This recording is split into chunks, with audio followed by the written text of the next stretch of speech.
but we're just like, yeah, but he's boring, dude. His name's even boring. Brian Robinson, get a cool name like Deneric Prince. Like that's a fucking cool name. That's a cool name. I mean, that is a cool name. That's it's true. a very, very cool name. Yeah. Deneric Prince is a badass name. Like that dude. We joke. Jesus, we're really getting into the bag. We did a whole Rob and I did a whole show like that turned into this like cool name thing. We turned it into like a Harry Potter. It's like if you have a cool name, like you're probably in Slytherin, and it's like I want to draft the Slytherin dudes in best ball. Like nobody wants a Hufflepuff. Okay, like Brian Robinson. Brian Robinson is fucking Hufflepuff. Okay, like and nobody touts Hufflepuff players. Nobody wants Hufflepuff players. But like that doesn't mean that they're bad wizards.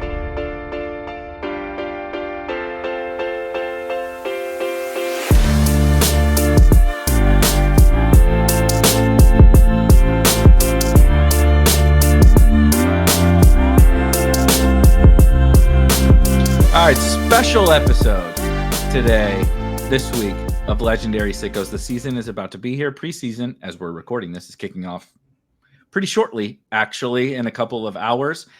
And despite the fact, Pat, that you and I have talked for a lot of hours we've talked about best ball, we've never actually done a draft on one of these shows. And so we figured let's change it up a little bit. And, of course, both of us have some fun tools, I think, that help us drafts, and we can put those into play and showcase those a little bit, let people see kind of how our draft experience goes with some of these tools, but also specifically fire away at a couple of the higher stakes best ball tournaments that are out there across the land. We're going to see if we can fill these. We'll probably have to just chop it up for a little bit as we wait for people to roll in, but our plan of attack, we'll see how this goes.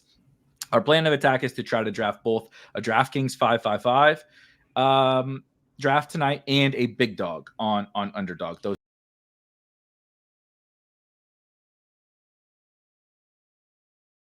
need several both to fill, so we may be talking for a while. But you guys are probably pretty used to that if you're a longtime listener of Legendary Sickos. And since we have a couple of minutes, month left to go. I do really genuinely believe like this is the perfect time to use some of these tools. If you're a Legendary Upside subscriber already, you're probably very familiar with the Sidekick. Get to see hopefully a little bit of a version of that when we hop on DraftKings, actually. And then on Underdog, you'll get to see the Draft Hacker from Spike Week in play. And of course, if you are a Legendary Upside subscriber, you can get 40% off of a Spike Week subscription. And like I said, with a month left to go, I really do feel like we're all probably rapid firing drafts. Maybe you're just coming in and you're starting to draft, or you've been drafting all summer and it's time to figure out what you want to do in your remaining drafts for this stretch run here. There's nothing better, I think, than kind of the combination of those tools to help you really optimize your drafts and optimize your portfolio down the stretch. So, we'll see if it works for us here in these couple of drafts, but I just wanted to shout that out. And I would say with the tool stuff, like probably the big thing if you're in best ball, right, is that you're doing a lot more volume of drafting than you're used to doing if you're doing redraft. Even if you've been doing best ball for a few years, but now you're taking on more volume than you used to. That to me is where these tools really shine. You need to keep track of what you've done so you know what to do going forward, and you need to feel like you're comfortable in the draft, which I think the Draft Hacker really helps with highlighting the correlations. That's also what the Sidekick helps you do by dynamically shifting the rankings based on what you've already done in that specific draft. So as you kind of try to get more teams drafted, I think that's where, the tools are really helpful. I totally agree. And all they're really doing, right, is taking what's in your brain, and instead of you having 12 tabs open or having a spreadsheet on the side or whatever, all it's doing is taking what's in your brain and making it just a little bit easier on you while you're in that draft. An example for me that I actually just recently encountered that we'll see if we encounter something similar tonight is, so my highest owned player across all best ball, every single site, is Tyler Algier. Obviously, Atlanta Falcons running back. I just thought it was a bad price. Like if we're paying, it is a bad price. If we're paying pick 110 for Kyron's backup. I feel like pick 160 was a bad price for Bijan's backup, who I know is good. Yeah. And we're obviously excited about the Falcons. So I was kind of flag planting Tyler Algier up until this point. So I've like tons of, I'm closing in on 1,000 total teams drafted. And I have tons of Tyler Algier if he's my highest owned player. I believe it was in BBM specifically. I'm like fine on the Eagles as a team. It's you're never really going to get like mega overweight the Eagles. It's very difficult given the price of AJ Brown goes in the first round, Devonta Smith goes at the 2-3 turn, Jalen Hurts, right, Saquon Barkley. So, but I like the Eagles. Obviously, I like the Eagles, and then you have the CeeDee Lamb, little correlation stuff. And despite having countless Tyler Algier teams, I was like, I don't have Tyler Algier on an AJ Brown, Jalen Hurts team yet. And we're a month away from the season.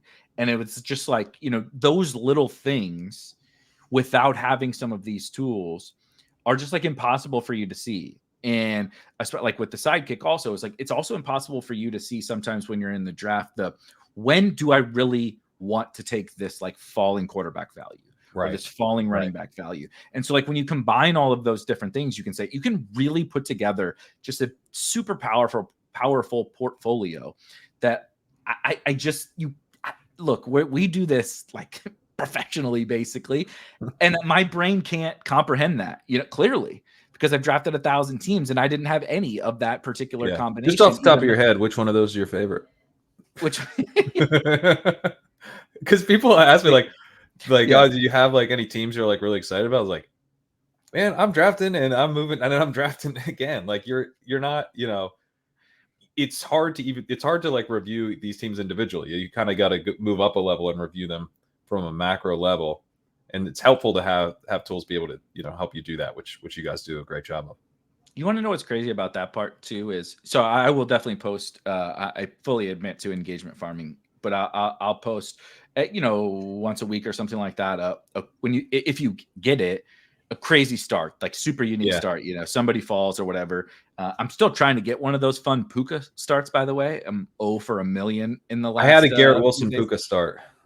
See, I can't even get that.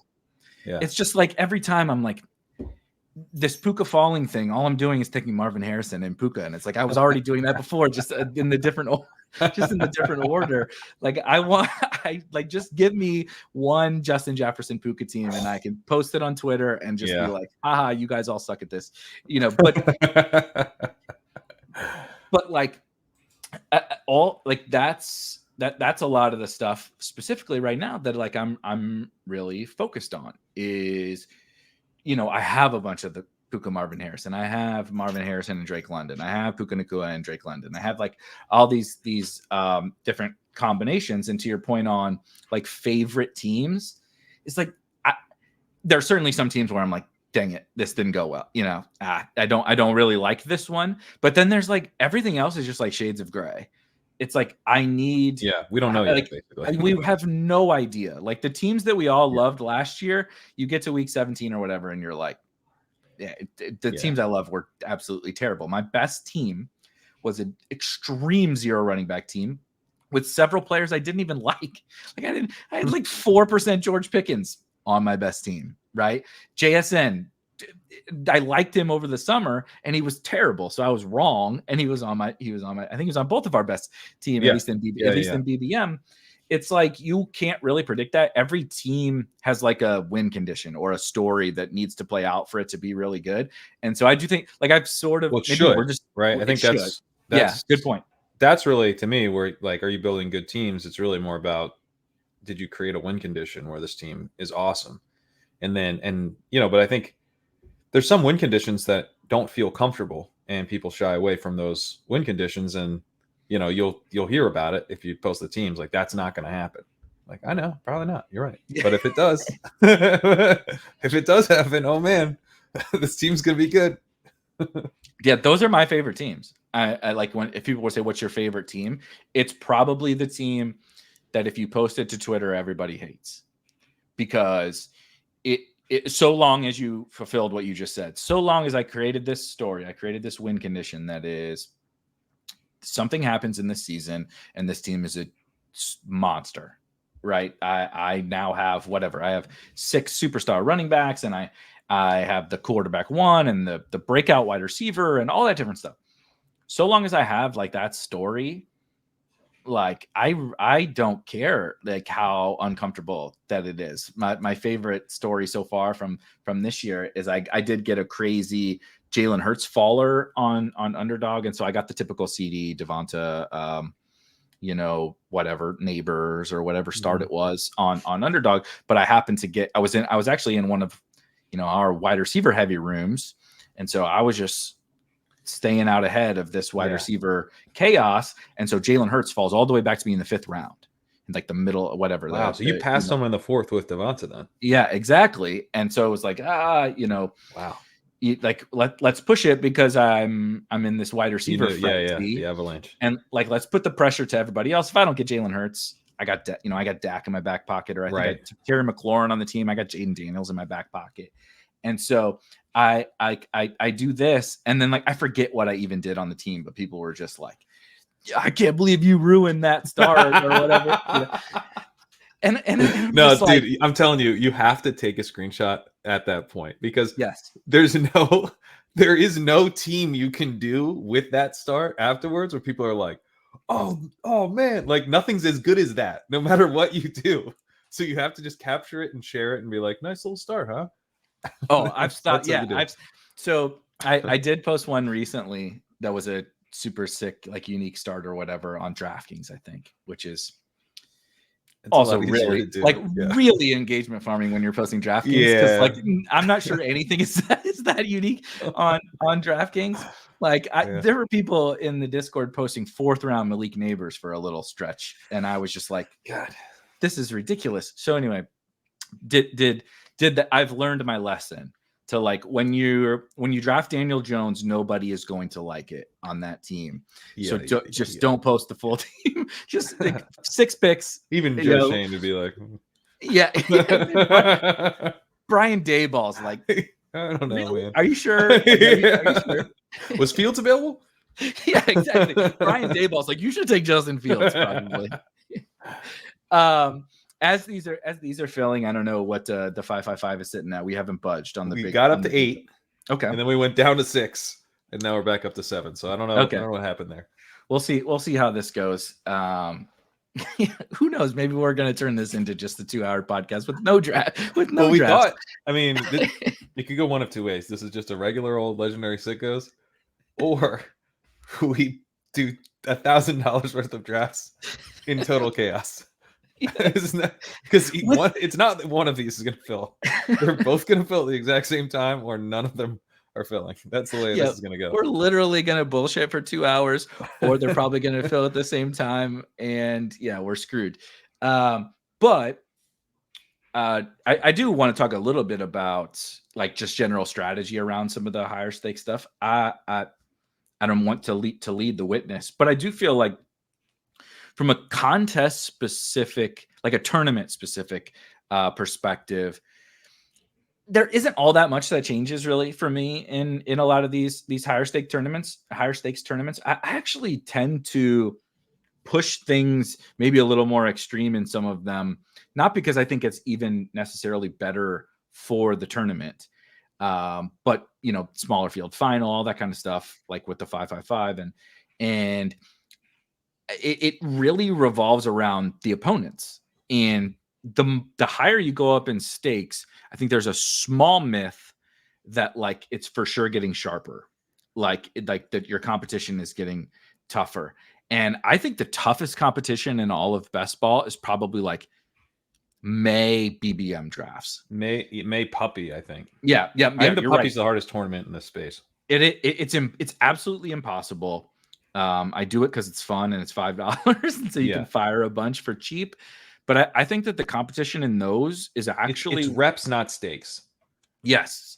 That's where I'm just like I gotta get a bunch of these in, and if I lose this, $750 or whatever in the Puppy, cool, because I'm hopefully getting better for my August BBM drafts. So I actually like to play, not like I'm not like going absolutely crazy in these, the 555 or the big dog, but I do like to kind of play my opponents a little bit more than play the tournament format. So I think a lot of people will draft more quarterbacks and more tight ends, and they're not going to take any risks in the late rounds. And I'm not saying we got to go, crazy. We were talking before the show, like about one of my guys, Cody Schrader. Like, I'm not going to be touting Cody Schrader tonight. Like, I don't got to go that crazy in these tournaments, but I do like to, like I said, more so play the opponents than play the tournament format. And I think people do that the opposite a little bit. They'll like take BBM and be like, it's this crazy large field, I got to go take some weird shots or do some weird things. And that's partially true. But I think that it can be a little more exploitable in like especially on DraftKings, the 5-5-5, where you're getting the DFS regs and, you're getting these guys that are firing in. And I'm not sure that they're the stiffest of competition. No offense. They're just not like grinding best ball like we are. There. I mean, yeah, there's auto drafters, and these guys are, tax harvesting and stuff in this tournament. And so I actually like to be a little more aggressive in some of these tournaments than maybe I actually would be in Best Ball Mania. Yeah, I tend to be more like my highest confidence stands. I'm gonna make sure, like it's a big chunk of your your bankroll that's going to end up on this team. And so, like if you can talk about your percentages on a player, but there's also the dollars on that player. And so I tend to, with the guys that I'm like, I really am not just comfortable, but looking to have my season come down to these plays a little bit. I'm a bit more focused on making sure I grab those players. I also at the same time with some things like stacks, I'll sometimes push that. It depends on the rooms too, to your point. Like you got to kind of understand what's happening a little bit with who's in there. But, like some of my best stacked teams are in the big dog because I am able to rely on other people drafting rationally. Good point. So this is back in June, I think, where I had Kelsey in the 4th. And then I took probably Worthy or Rice. I can't remember. It's probably Worthy at the time. And I did not take Mahomes in the late 5th. But the reason I didn't is because there was a bunch of elite quarterbacks on that side of the board. And I think Rice was going so late at that point. I think he was more like late. He was at the 6-7 turn at the time. That I was like, I don't think or maybe he was gone. I can't remember why I felt confident enough to do this, but it worked. And I got Mahomes to come back in the 6th. But that doesn't have like someone just takes naked Mahomes in most lower stakes stuff because they're like, I don't know, it's naked Mahomes.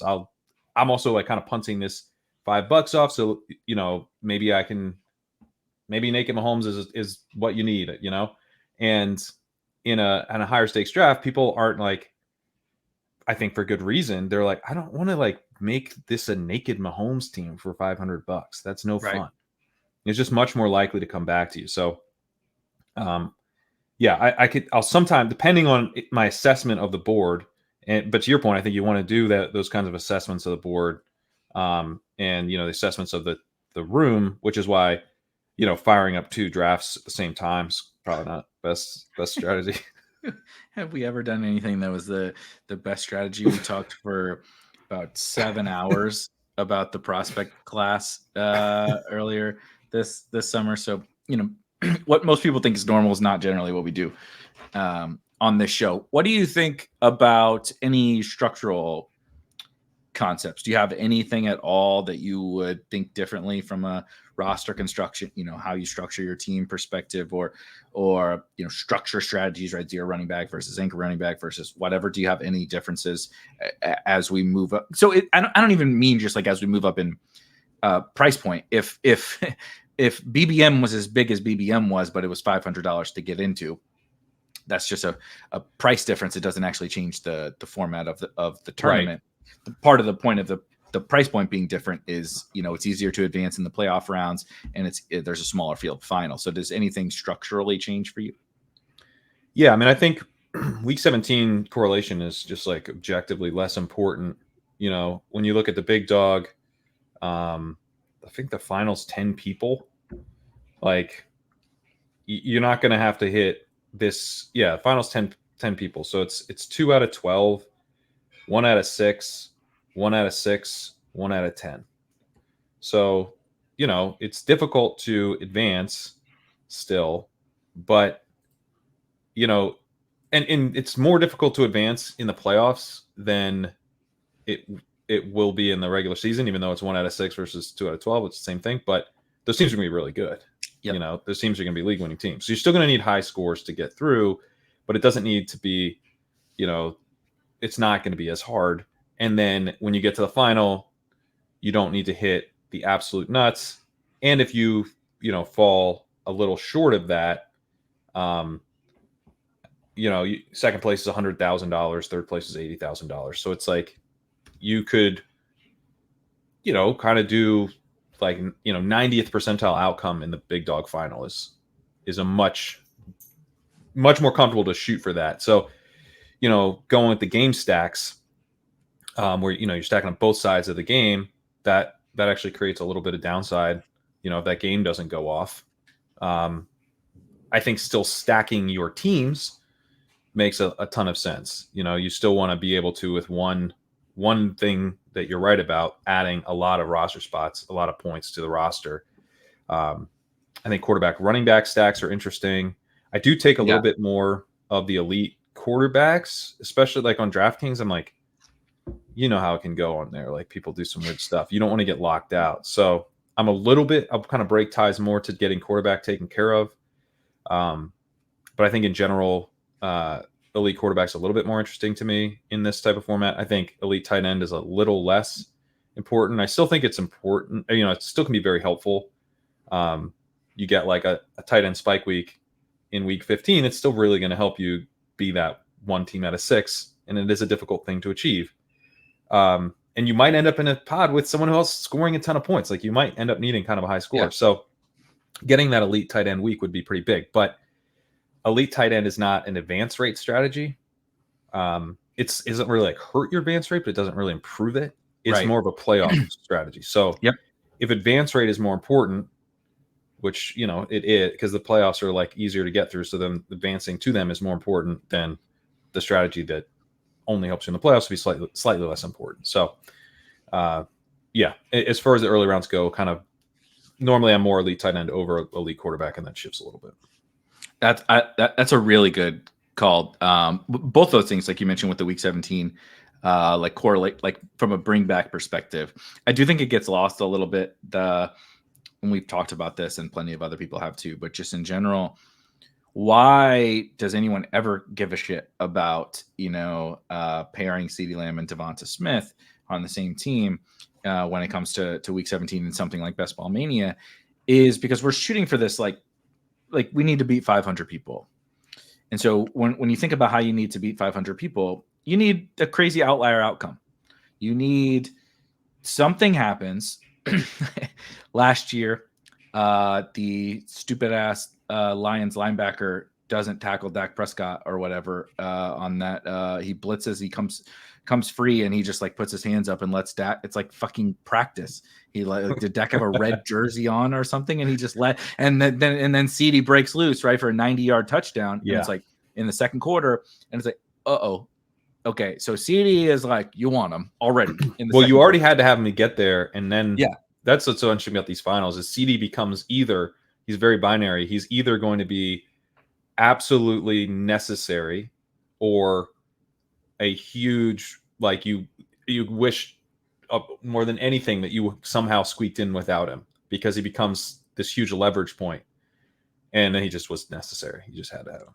Yeah, and as someone who had Amon-Ra Waddle at the 1-2 turn in the final, I can tell you that yes, CeeDee Lamb is quite necessary.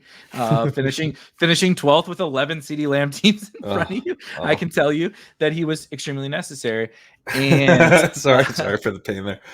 Yeah. You finished higher than me, and I had CeeDee. No, we also got the same amount of money back. So, even I beat that by like 20 points.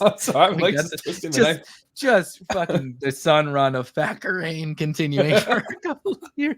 Just like you said, twisting the knife. But I'm just playing the fly structure, man.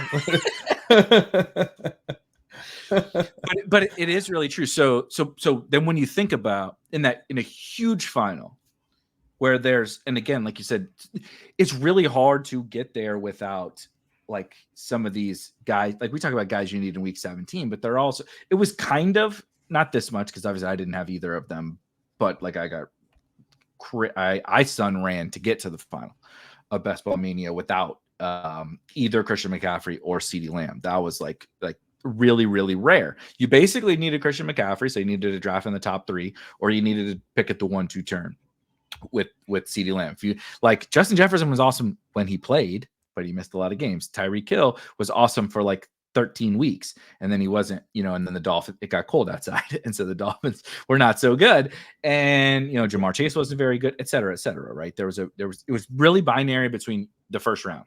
Ultimately, you kind of wanted one of those. You could survive maybe like I did with Amon-Ra, but you really needed one of those two guys. So then once you think that through, it's like, all right, I need CMC or I need CeeDee Lamb. If CeeDee Lamb is the one out of those two that I need to have in week 17, what's happening in that game for him to be the man? Either what happened this year, Cowboys go nuts, right? Because of him. He's 90-yard touchdown, 15 catches, just dominating the Lions pass defense. Or the opposite can also be true. His opponent, the Lions, are going nuts, forcing CeeDee Lamb to get a ton of catch-up targets, right? Because they're down by 20 or whatever, like kind of like the Cowboys. I know it wasn't CeeDee, it was Jake Ferguson. But in the playoff game, the Packers just laid the smackdown on the Cowboys, and Jake Ferguson, what did he catch? 3 touchdowns? 2 for sure, right? Was it 3 in the playoff game? I think he had 3 in the playoff game. Yeah. So right. That's like, well, how did that happen? Because Aaron Jones just dunked all over the Cowboys, and Romeo Doubs dunked all over the Cowboys. And so guess what? Jake Ferguson catches 3 touchdowns. That's what you want in like this crazy big field final. Can anyone predict that? No, God, no. And like, would I project that to ever happen? No, but I want these outlier outcomes because you win with outlier results in these tournaments. But that's a 500-person final. 10 people, like, I don't really care that much about that. Can it be a tiebreaker? For sure. Like, for sure, it can be a tiebreaker. I'm not like fading Devonta Smith on CeeDee Lamb teams in the big dog or in the DraftKings 555.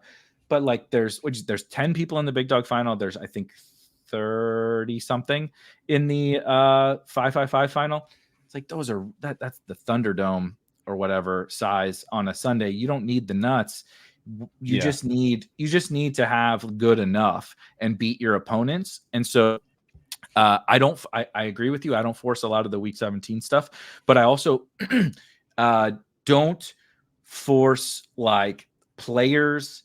Like, even if it maybe could take me to a slightly different structure or like a, exactly how many positional allocations of each one I would take, I'm not taking I'm not saying don't take Johnny Wilson or whatever on your CeeDee Lamb team, but if you don't like Johnny Wilson and you prefer Bo Melton or you prefer Andre Yoshivas or whatever, Tez Walker, if you're like, that's my guy in round 20 and that team, like, you don't need to just like, oh, I got to side with the correlation in the DraftKings 500. No, dude, take, if you have conviction about that guy. If you don't have conviction, who cares? But if you have conviction about someone back there, or like you're like, man, I'm underweight that guy, I want to have more of him. No, take that guy in this tournament. Whereas in BBM, it's kind of like, I do really want to play for that kind of crazy outlier outcome. Yeah, no, I completely agree. Like, this is a tournament or tournaments where you get down and you're like, I got some rookie wide receivers. Should I just take like uncorrelated Rashad Bateman or Greg Dortch or whoever else that you're kind of like leaning on in those situations? Like, yeah, like, yes, you should, or whatever it is. Like, you're like, should I just go ahead and take this uncorrelated dude who would really help the team structurally? Yep. I think so. I mean, outside of like a random quarterback that you're doing that with, outside of, I guess, Fields or something. But like, yeah, I think you want to be. Now, I still do some correlation in these just because I'm like kind of used to it, and in some ways it kind of helps me keep track of the outs and everything. But yeah, I just think you're, especially like, let's say you were deciding between adding a bring back on one of your quarterbacks or an additional stacking partner with one of your quarterbacks, I think very clearly go with the additional stacking partner. The other thing is it'll help you in multiple weeks too. Like that, frankly, that's just more powerful, full stop. Like the stacks are more powerful than the bringbacks because they help you in the playoffs. Even in Best Ball Mania, they help you in week 15 and week 16, right? And week 17. So you get, the potential of, getting there because of the stack, and then they go off again, kind of like the Cowboys. So, in that sense, it's not specific to these tournaments, but I do think just because of the way these structures pay out, you want to be thinking about that. I mean, I don't know if I told you this, but I won the Big Dog 3 last year, and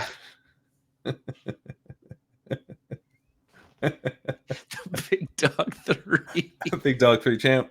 This is like Fast and the Furious 12. We've reached this point in best ball. It's like, is Vin Diesel still in Fast and the Furious? Like Paul Walker passed away many years ago, and we're still making these fucking movies. That is what the Pomeranian 14. Put that in your Twitter bio. Yeah, see how many people fucking give a shit. It's not a big deal. It's not a big deal. So this score I got, took down this tournament, small tournament.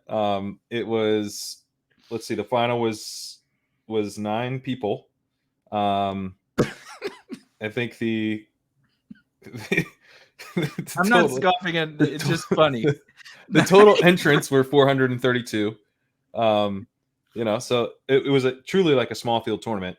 And I actually honestly really like these tournaments. They'll get released. Like once we get real close to the season, they'll just kind of release stuff that will fill, like they need to fill in like a couple days. And I actually really like these. These are probably my favorite. But I had 169.74 points. So that would have, I just checked on Best Ball Mania, that would have squeaked just ahead of you in 11th place. That's impressive then.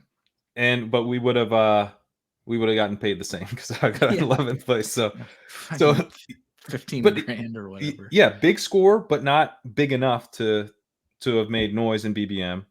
I also finished 3rd in the Bulldog 2, a very prestigious tournament. And the Bulldog 2, I scored 139 points. That barely would have gotten into the top 150 in BBM, but it was enough for 3rd place. And it was almost 2nd place. It wasn't until I think a Jaden Reed touchdown. By 2 points, I dropped down from 2nd place on I think the last Reed touchdown. So that one, the guy who scored 2nd, 141 points. I mean, that's a good score, but it's not like an amazing score. So it just does show you it's a lot more important to get to the final in these. You still need to play for the final. You still need to play for the end of the season. Like a lot of the tactics that we use to do well in the final just are good tactics generally, but it shows you don't need the nuts. So playing for those huge game stacks, definitely less important. Yeah. Those players that we want to target are really just like best ball tactics. Like they have nothing to do with any of these, right? The rookies and the late season and ambiguous situations and all that kind of stuff and upside profiles, like all that stuff is just like a best ball thing. I would draft those guys in a best ball cash game. Like exactly. I'm taking Jalen McMillan over whatever route runner veteran or whatever that's available at pick 175, like, because it's just a better pick in this format than the alternative is. But where the thing that I did want to hit that you hit on that I'm particularly fascinated by in these higher stakes tournaments is the team stacking element. And like obviously we want to stack, like that's not profound to anybody. We're like, I think everybody, especially if you're listening to this, you understand the perks of team stacking and certainly quarterback, wide receiver stacking, whatever. But I think that the perks of like onslaughting in offense or like mega stacking in offense are like really elevated in that. Again, it's higher stakes, but really what I mean is that from this advancement structure, if there's a $3 tournament that goes 2 of 12, 1 of 6, 1 of 6, it would be the same. It'd be the exact same thing. But like, think about everything that we kind of outlined with how lessened that like bring back element is and everything. But you know how you can get some, like if I told you could be the only person with Jamar Chase in a 10-person final, right? Everybody else has Justin Jefferson, or everybody else has Tyreek Hill or what, and you're the one Jamar Chase team because you drafted Joe Burrow and Jamar Chase and T. Higgins and Chase Brown and Andre Yoshivas or whatever, right? You drafted all those Bengals, and they were just it was just the Bengals were good. So that was a good thing. But then Jamar Chase maybe wasn't awesome in either week 15 or week 16 or both, but it was T, or it was Chase Brown, or it was Yoshi caught 2 touchdowns in one of those games, because you only had to beat 5 other teams in week 15 and week 16. So it's like, all right, they were a good bet for the whole season. So you advance, you got top 2.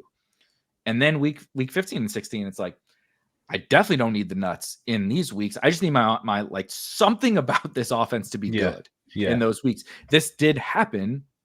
Best Ball Mania 2, I'm sure you recall, I know Liam definitely recalls, was Jamar Chase had the monster week 17, but he was not that popular in week 17 because he had a mega dud in week 16. It was T. Higgins, who went for like 35 in week 16. So Joe Burrow was actually fairly popular, but the most popular stack with Joe Burrow was T. Higgins.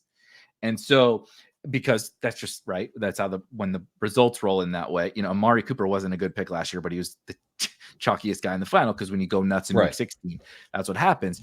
So like the power of that in a 10-person final is like really, really powerful. In a 500-person final, like Best Ball Mania, there starts to be that's a really tight needle to thread, because you're giving away several roster spots that you can't really afford to give away. When you're sacrificing ceiling a little bit. You're sacrificing a ton of ceiling, because you're like, okay, so I need Burrow to be good, and I got to have a Bengal goes nuts every week, but I'm one of them's going to go nuts, and then I got 3 more of them that are not going to hit my lineup most likely, not to advance. I got to beat 15 teams, dude, in week 15 and 16, and they're really good teams. So you're like giving away 3 of your 18 roster spots, and not just 3 of your 18, but I mean a huge percentage of your overall team capital. Yes, right. So your auction dollars is like through the roof, that you just get Joe Burrow in the 8th round, T in the 4th, Jamar Chase in the 1st, Chase Brown in the 9th. Like your whole team is basically, because you're going to need like 30s. Like who's giving you 30s? And if this guy's giving you 30, is this other guy on his same team with that's it doesn't happen, plays wide receiver next to him also getting 30? I don't think he is. You could maybe get a 16 or an 18 or something if you're. Which really you also lucky. need. The thing with Best Ball Mania is that you also need an 18. You're gonna. So, I don't want to say like Tyreek Waddle is dead in Best Ball Mania, because like Tyreek can go for 30, Waddle can go for 18. You got Tua is cheap enough. He comes along for a big quarterback spike week, so you're good. But like, it is a little thinner, because now you need another 30. Probably from somewhere. I would probably really want an elite tight end on that team, I might say, if I'm thinking through that build, like, because you're going to need to lap people somewhere, and tight end's probably the easiest place to do it. But you're giving up, because the cleanest way is 30 from your round 1, 30 from your round 2. Now, my team in Best Ball Mania 3, Saquon in my 2nd round pick didn't hit my lineup. Yeah. So it's not essential, but it's like, but if you said, Pat, would you like to zero out your 2nd round pick and head into week 17? That wasn't the plan. No, that's not. Absolutely not. What are you talking about? So, it can work out that way. It's not what you would want to plan for. But last year, like Kyron was the dude who you're getting like 30 from Kyron, ish, right? And so, but like you're good. But do you want that to happen? Do you want to have to, for this team to work, hit on a dude in the 18th round who's going to go for 30? Like that's so. Yeah, it's not like totally dead, but it's just like less appealing. Yeah. Also, to be clear, you want to know what makes the CeeDee Lamb shit in week 17 last year even more tilting was Jalen Waddle was my 2nd round pick. Shout out to the Spike Week tools. I was like, man, all of my opponents are doing this CD Amon-Ra thing, and I was doing it too. But I was like, let's just change it up a little bit at the 1-2 turn instead of continually drafting the same 2 guys at the 1-2 turn. And of course, that is the team that advances. And Jalen Waddle was inactive for week 17. No. It's like CD goes for 50, and my guy is in my pivot to CD Lamb didn't even play in the game. So yeah, that's the disaster scenario for all of that. But like, think about like when you have Achane and when you have Kyron and when you have Pickens and when you have those guys, and like when you have the guys like you did, like it's total chaos. But I don't want to put too many teams into my portfolio that are like, best case scenario, this second round pick is like my flex. Yeah. To win the like I don't want to put too many teams in play to that. I will say I draft, like if I do the if Dolphins, he fell to in the third, that's like the funny thing is like it really is price related. I'll do it. Yeah. I'll do it then because everybody else did it with the second round got right. So I have Nico. Now all of a sudden, if that's the nuts, you have a better chance of actually having the nuts. 100%. But and so now I'm really seeking out Tua. I'm probably seeking out bringbacks. I'm like really seeking out things to be like, all right, now, but like I finally have a Tyreek Waddle team that I think can win this whole thing, as opposed to, again, it's not that the other ones can't. It's just like I really kind of got to get super duper lucky with it. Whereas this is like, I know it sounds silly one round, but it is kind of a gargantuan difference strictly because all of our opponents have it one way and we have like a pretty big leg up on them. No pun intended. We have a big leg up on them with just how that particular draft broke out. The other thing I was going to add is if I do this and like if I'm just like onslaughting offenses in general, but certainly if I'm spending a bunch of draft capital to do it, Eagles, 49ers, who knows what the Ayuk thing, but if I do CMC, and I don't do CMC, but if I do CMC, Debo, Kittle, right? I prefer the CMC thing doesn't make as much sense, but like Eagles, like I want to 0 RB it and just say, because like think about the scenario in which this thing wins. It's like, all right, Dolphins go nuts. I'm using both of their scores from the early rounds. How do I kind of back my way into these early round, like really overspending on one offense?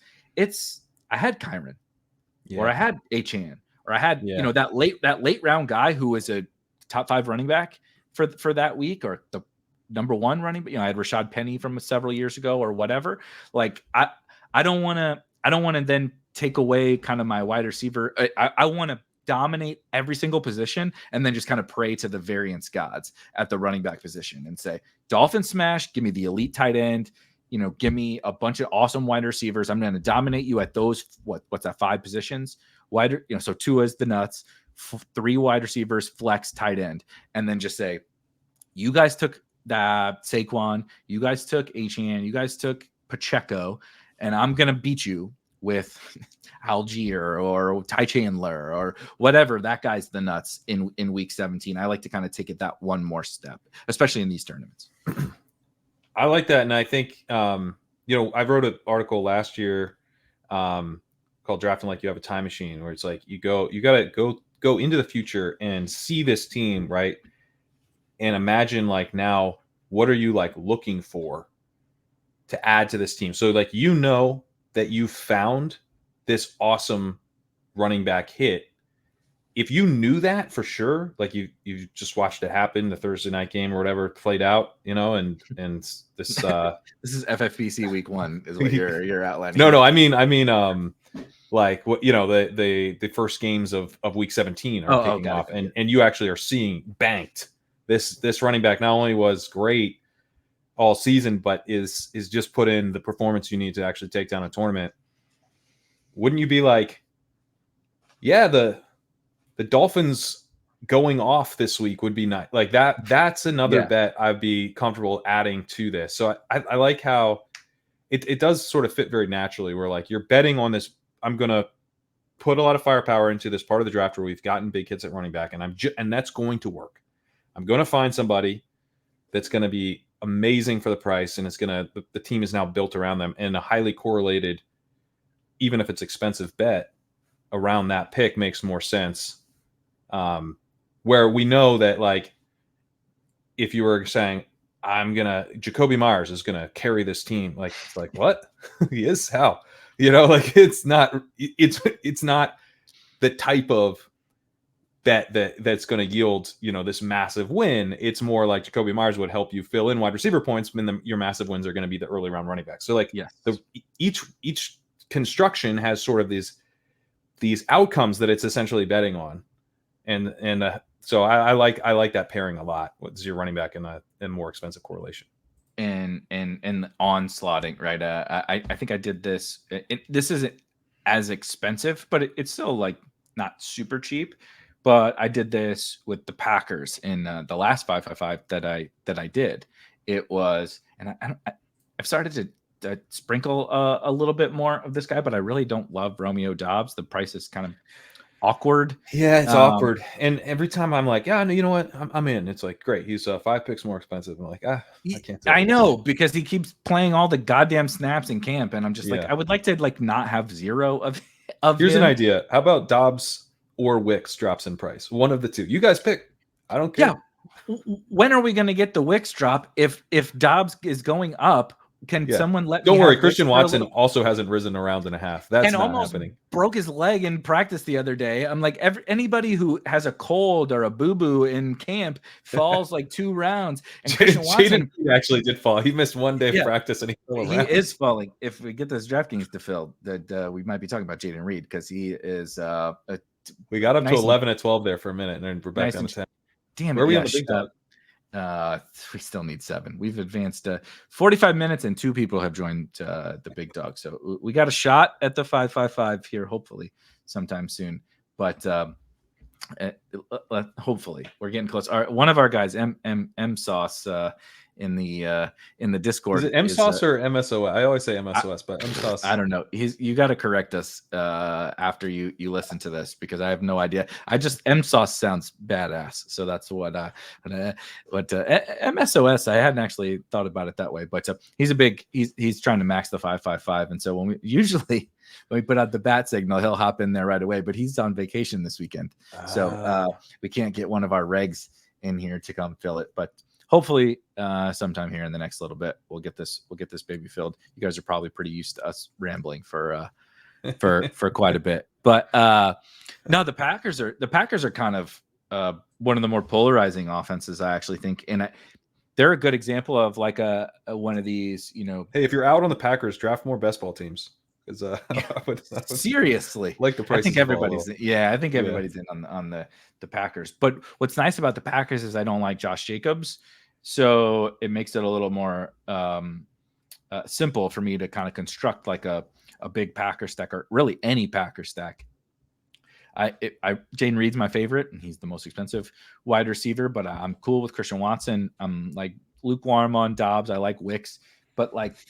I like Marshawn Lloyd's price. If you force me into Musgrave or something, Kraft is back at practice. Like if you're in an absolute total panic or something and you need a second or third tight end, Tucker Kraft, I don't think it's totally crazy. So the Packers are just like one of those offenses to me that I really, really like, again, in all formats, but in the higher stake stuff, there's something to be said for me for an offense. I'm like, again, assuming health, we always have to do that. But like, so long as Jordan Love's healthy, like this is a good offense, dude. Like there's talent for days on this offense. Like true.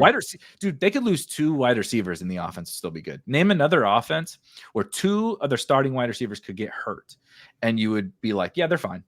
It's totally fine. But like if Christian Watson and Romeo Doubs get hurt, maybe I don't know how I feel about Jay. He's kind of their baby Debo. But they kind of need him. I think they kind of need him. But like if Christian Watson and Romeo Doubs get hurt and it's just Wicks and Bo Melton playing all the snaps next to Jaden Reed, like they're good. They're fine, and they're not the Chiefs, but like they're totally fine. Like I think the Patriots would be probably about the same. Yeah, definitely. That's exactly how I feel about the. No, it's just like that's how the market feels. What's the difference? And Brissett, May, Javon Baker, how the market feels, because they're all free. I know, because they're fucking stuck, because their offense is goddamn terrible. It's the worst offense in the entire NFL. But and yet, you want to know what's messed up about the Patriots is, so one of my big things that I am like, I struggle with it, but also it's kind of a pillar to how I try to play best ball, is like finding those situations where the market is like, and I know you're doing with I'm preaching to the choir, but where the market has just said like, this team sucks. Yeah. Or there's nothing useful in this offense, or there's no other, right? We're going to take Jonathan Taylor in the second round, but we don't want any other Colts back. It's like, that doesn't make a lot of sense, right? Now Will Shipley gets taken, but like Saquon Barkley is a second round pick, but we don't want any other Eagles running backs. And like when there's those situations, I really try to pounce. Like I'm just like, the market is, I think, wrong about how they're analyzing this whole deal. And the cheap offenses are like one of the easiest ones. But then it's I just watched Talladega Nights again the other day, and I'm like, I got a pretzel in my head with the Patriots, because it's like, if they are actually good,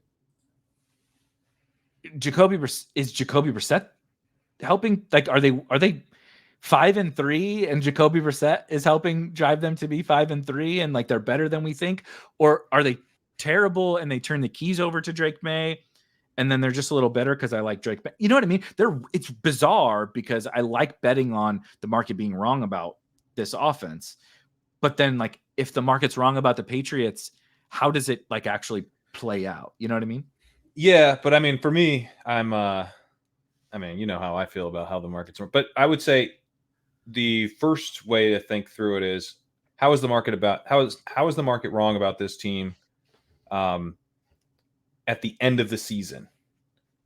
You know, because that's by far the most important part. So, you know, Stroud should have won everything, but it's like but you know, you lost Tank Dell along the way, who was one of the biggest hits that you got in that. And so, you know, I think the most important part, like how you're actually like, this is the dude that you won tournaments with, and it actually wasn't Stroud, it was Jordan Love, because he was the dude who had the big game at the end of the season. So, in that case, the rookie, you know, unsurprisingly, the rookie wide receiver was one of the pieces that you really wanted to have there. I think Tank Dell would have been an absolute smash had he not get hurt as well. So yeah, I mean, I'm drafting a ton of Jalen Polk. You know, I think Jalen Polk is kind of the obvious way to play it for the end of the season upside, and you don't have to worry about him not starting. Javon? What are you doing with that? I'm drafting him too. Yeah, I'm drafting him too. He's so cheap, 17th, 18th round. Like, and he's gotten some good buzz. Like, there's been some stuff that's like, you know, growing pains, but some of his growing pains are like, he got up after like a sick catch and like spun the ball, and he hadn't been like tagged down, and they're like, oh, that's a fumble. He is I don't know if he's got the talent to be a superstar wide receiver in the NFL, but he's definitely got the personality to be a superstar wide receiver in the NFL. He's an interesting fella. Yeah. He's I mean, you know, it's tough because with Javon Baker, day 3 guy, you're taking much more of a risk of a 0, but it's such a wide open depth chart. And, you know, if he's any good at all, he could get out there. They also kind of need to know what they have in him, in part because no professional wide receiver is willing to go to New England right now. Yeah, like, Brandon Ayuk just told him to fuck off, even though they were like, dude, Brandon Ayuk is begging anyone to give him the bag. The Patriots said, here is the bag. And he was like, never mind. Not that bag. I'd rather go play with Russell Wilson and Justin Fields. Why not the bag? It's the biggest bag. Crazy. Yeah. Absolutely crazy. He's going to end up back in San Francisco for less money than go to the Patriots. That's crazy. Yeah. So, but you know, if you are the Patriots, it behooves you to figure out which wide receivers who have agreed to play for your team are willing to play for your team. You know what I mean? It's important. What about the other guys? I take some Kendrick Bourne in part because you know, if he hits, he'll be in the end of the season. So I think he kind of fits that. The rare veteran end of season play. Yeah. Yeah, exactly. And I mean, obviously, I take a lot of Drake May because I think at the end of the season, that's the way. If this offense surprises, then it's going to be through Drake May at the end of the season. You know, if it surprises at the end of the season, it will be through Drake May. Is what I'm trying to say. And then the other thing is that how does this offense surprise over the course of the entire season? They have a bad offensive line. They can't. They're not going to be able to protect the quarterback very well. They really don't have any weapons, and the weapons that they do have, are young and are going to have to get better over the course of the year. The offense is not going to be a disaster, I hope, under Van Pelt, but it's not going to be like this incredibly well-designed offense. So, Jacoby Brissett's outlook is extremely poor. That's technically anyone could surprise, but how do we really beat expectations? It's just fundamentally it's through us being really wrong about how good a player was. We were really wrong about how good CJ Stroud is. We thought he was probably okay, and turns out he's awesome. So we're going to, if you really want an offense to surprise, the simplest way would be oh man, that dude's awesome. We didn't know that dude's awesome, and he is. We didn't think Justin Herbert was awesome. He was awesome. He comes in. The Chargers didn't think he was awesome. Tyrod Taylor was going to start all season, and he had the lung puncture. Doctor punctures his lung, and that's why Justin Herbert gets out on the field. I mean, honestly, Herbert wasn't going to play, for a while. Maybe he plays midseason or something. But, he gets out there early, and it's oh, we didn't realize what we had. And, no one else in the fantasy community realized he was going to be that good either. So that's, to me, the simplest way. And that's why I take some Will Levis. I bet on, what if they pass more and Will Levis is actually good? I think Will Levis stinks. They're definitely going to pass more. The second part is going to be a little bit a steeper hill to climb, I think. Look, man, I've drafted Zach Wilson.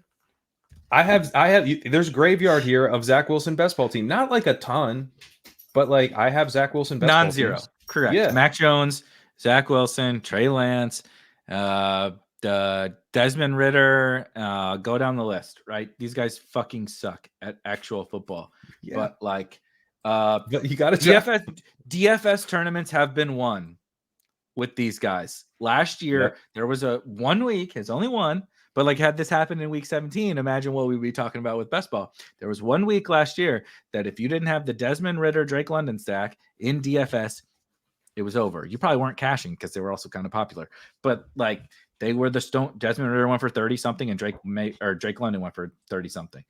It's it happens, and guess what? He still sucked. He still absolutely sucked. Yeah. So right. That's another really good point. Is that you just need a dude for a week, So you don't obviously you really think Will Levis is going to be this year's Stroud? No. I don't think that. Be this year's Howell, dude. Be this year's bench, but don't get benched. Yeah. But he's not going to get benched. No, he has to be so bad. He has to be so much worse than Howell was to get benched. Correct. So much worse. Yeah. So let me ask you then, pivoting a little bit from the Patriots side, because my current total break glass in case of emergency. May's gone, Fields is gone, Daniel Jones is gone. All these guys are gone. Is the Viking situation. And maybe this is a little bit of my a player take bias, but I'm really not a JJ McCarthy guy. Wasn't in college, wasn't as a prospect. It's not looking so great for him so far in camp either. And look, I get it. The Vikings are probably not going to be awesome.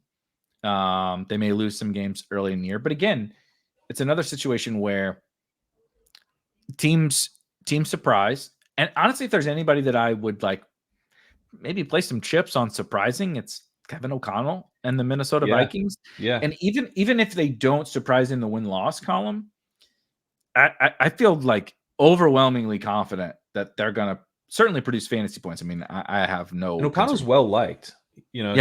He's a sharp guy, but he's also, I think well liked by his players. I think he finished pretty high in one of those polls of who would you want to play for other than your own head coach, I think. I think he's a great offensive mind. We always talk about Shanahan and McVay and stuff. I think he's in that class. And he was getting production out of bad quarterbacks who just joined the team. Dobbs or whatever, and Dobbs and Mullins. Yeah. So we know he can do it. It's a good point. I haven't really taken Darnold at all. I've taken McCarthy just a little. You want to talk about an eliminator ass pick? Sam Darnold. You want to survive for a while until they finally, are out of the playoffs. It's dude, Nick Mullins puts up fantasy points. You want a last round quarterback to pair with whoever. You know, I'm taking Sam Darnold in the eliminator specifically, but I'm like, that's where my brain starts to go crazy. Is like, if I think that this guy's going to score fantasy points, are we live? We're live. Let's go. Oh God damn it! I knew we were going to be on the back half of this draft. So this is not live yet. This version of the Sidekick, but we're going to be launching this as a beta in just like, honestly, I'm hoping like a day from now. But we'll have to. We have to see. There's like a couple things we're waiting on to get this actually out to the people. But hop in the Leg Up Discord, and updates will be there. I'll make sure and put a link in there. And then I uploaded the Spike Week rankings as well. Oh, so nice. We got the custom rankings here, and I'll fully admit, while we're recording this today is because I'm heading out of town. We're going to wine country this weekend, and it's my first. Also, I don't really like wine, but shout out to it. It's the FanDuel DFS nice live final this weekend. So that's why we're recording today, and I'm behind on rankings updates. So Josh Downs is too high. I'll tell you that much. Josh Downs. I'm trying to run down the list. There's a handful of guys that will navigate with the ranks over here, but I think we'll be all right.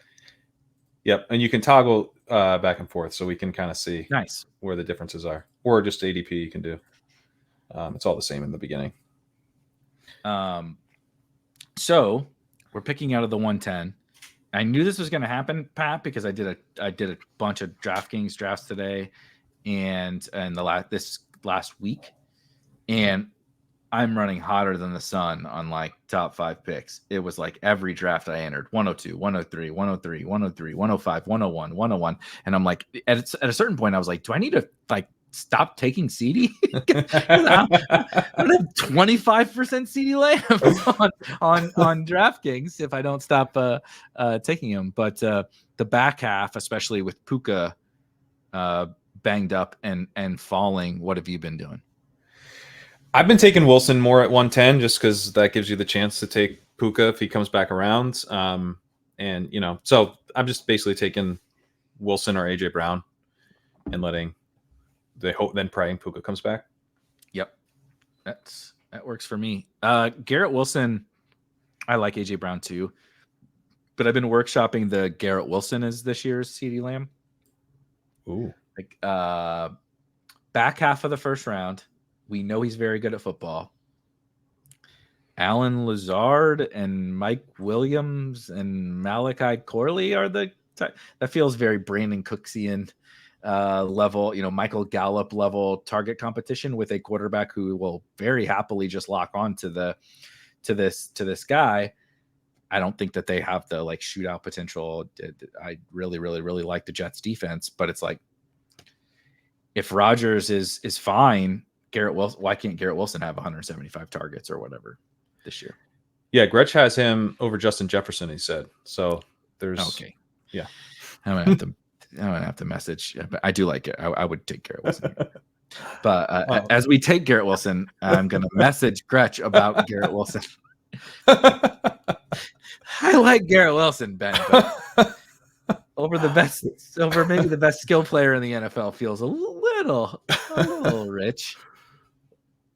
All right, so we got the leg up ranks. We got I hope these are. I'm not seeing many differences here, so maybe that's funny. It's on the dev. So we'll say maybe it's not updating correctly. This is what we do over on dev. Yeah. Puka goes. I take Nico. Nico? Yeah, I'm into that. Yeah, I like. What about Debo as part of playing this trade stuff? I'm open to it. I just really love Nico Collins. I think maybe that's okay. Biasing me a little bit. I'm also a tick concerned. I don't get that concerned with some of this, like, the teams before that have been drafted, because there's so much that changes, over the whole player pool and the whole ADP environment. I'm not saying people have Garrett Wilson and someone and Deebo Samuel, but there are Deebo Samuel at kind of around the 1-2 turn does make me feel a little queasy, I think. maybe you kind of need the trade, right? You're like, you really are betting on the trade. I think maybe once it happens and I have like the total confirmation, it's for sure. Maybe I'm being a little. Well, I think he's going to go. He might be the 111 here if the trade happens. I guess it's not that different, you know? Yeah, it's not. It's not. Yeah. I think because then you'll just push Marvin just Puka around. Whatever. There's the same combos. Yeah, exactly. Yeah. Like, did we talk about this at the beginning or before we started recording? That I keep trying to push damn Puka Nacua, or I'm getting in DraftKings drafts to get Puka. I'm like, get me the falling Puka just once. And every DraftKings drafts, because you're like, I'm gonna get in this room. I'm gonna get 4th round Puka Nacua. You know, I'm about to get crazy CeeDee Lamb and Puka Nacua, baby, and like this is gonna be the greatest thing ever. And then I get the 111 every time. And then DraftKings is like, nope, what you're going to get is no quarterbacks by round 13. Yeah, you're going to get the same Marvin Harrison and Puka Nacua combo you already fucking had, just in the opposite order. And also, we're not going to give you any quarterbacks. So come on down, Daniel Jones, to this unstacked Daniel Jones to this team. I love it. Oh, man. So here's another thing that's interesting to me is man, Neighbors went early here, huh? That really sucks. It's sharper draft, I think. He wasn't going to fall back to us, but he is usually more like a 304, 305 or something on DraftKings, which is another great reason to play DraftKings. I do struggle in the back half here, though. Of Ayuk's falling a lot, as I think he should. Yeah, I don't love. I guess Ayuk. I mean, we talked about this on the rankings pod. Daniel Raz made a good point. Where it's like you're getting with Ayuk, if he doesn't get traded, he moves up a lot. So you like, there's this, what we think's going to happen doesn't happen. Remember Cup and JT last year when they got hurt? Yeah, it was like exactly. You had a small little window to buy them at this crazy discount. Yep. There goes DK. I was kind of hoping in vain he fell. Man, tough room. We have the Nico correlation here. If we wanted to go, do you prefer Diggs or do you want to wait? Because Tank might be also available. That's true. We could go Flowers, do Zay, and then try to get Tank and build that out that way. Let's do that. I like that because then we could get. It's possible we get Diggs coming back anyway. Right. Yeah. And it's possible you get. Well, it's likely you get Stroud comes back, and now he's much more expensive on DraftKings. As would be expected. I think we'd need 6th round Stroud. But like, dude, it's not absolutely insane that Andrews falls back to the late 5th. His ADP is like 54, so it's not absolutely ridiculous. So I do like to like play around with that game when I have the Texans guys, because on Underdog, obviously, that's totally impossible, right? But on DraftKings, you kind of never really know how it's going to shake out. 555 is a little bit different, but still. We just immediately started doing a game stack, by the way, after we talked about how game I know. Stack Don't. But to be fair, I just like both of those. I would draft them. So we okay. So this is interesting to see to see what the sidekick is doing with the quarterbacks at the top. Yeah, it's pushing up the quarterbacks. I mean, I think that makes sense. Would you be Lamar or Allen if we did go quarterback? Because we Lamar. I would be Lamar too. Yeah. Especially given what we talked about with the game stacking over the. Plus, we have both. So. Yeah, it's just. I mean, I have Allen. I'm sure you do. I have Allen ranked ahead of Lamar, but the moment you put Zay on the team, it just. Right, as you saw with the sidekick, it's just it becomes a 1-2, 1A, 1B conversation, and I personally side with the correlation side of things. I mean, you're seeing the quarterbacks just go off there 3 in a row, so I think everybody kind of agrees. The whole market kind of agrees, and it's. I mean, even though it's 555, I do like having the elite quarterback more. First of all, as I said, I like having the elite quarterback more on the high stakes stuff. I also like having it more on DraftKings, regardless of the tournament that I'm in, because it gets weird sometimes, man. It just gets so weird. I take them a lot. I take. We were talking about earlier, like especially with the higher stakes stuff, how I draft like a lot more zero running back, but even like some extreme, like very extreme zero running back, and that actually has. It's not even so much that I mean, I do love it because I'm a psychopath, but like getting out ahead of the quarterback stuff and never sweating it and never being like, God, I need Kirk Cousins to fall back to me at ADP. And like it never happens. And then you're scrambling and it ruins the whole last 7 picks of your entire draft. And I just like that comfortability. No one's arguing that these guys are bad picks. They go there in every single draft. So there's clearly like just a general reason to draft them. And then just getting out ahead of what could be a total disastrous room. And also capitalizing on, I think ADP is just straight bad on DraftKings. So like the issue with it on Underdog is like, you may not recover. Like you may not recover from too many detours early on. I never feel that pain on DraftKings ever. Like even in sharper rooms like this one is, I never really feel that pain of like, I can't dig out of this, with wide receivers, tight ends, whatever. There's so many options and there's so many ADP like values based on how I think the player should be ranked.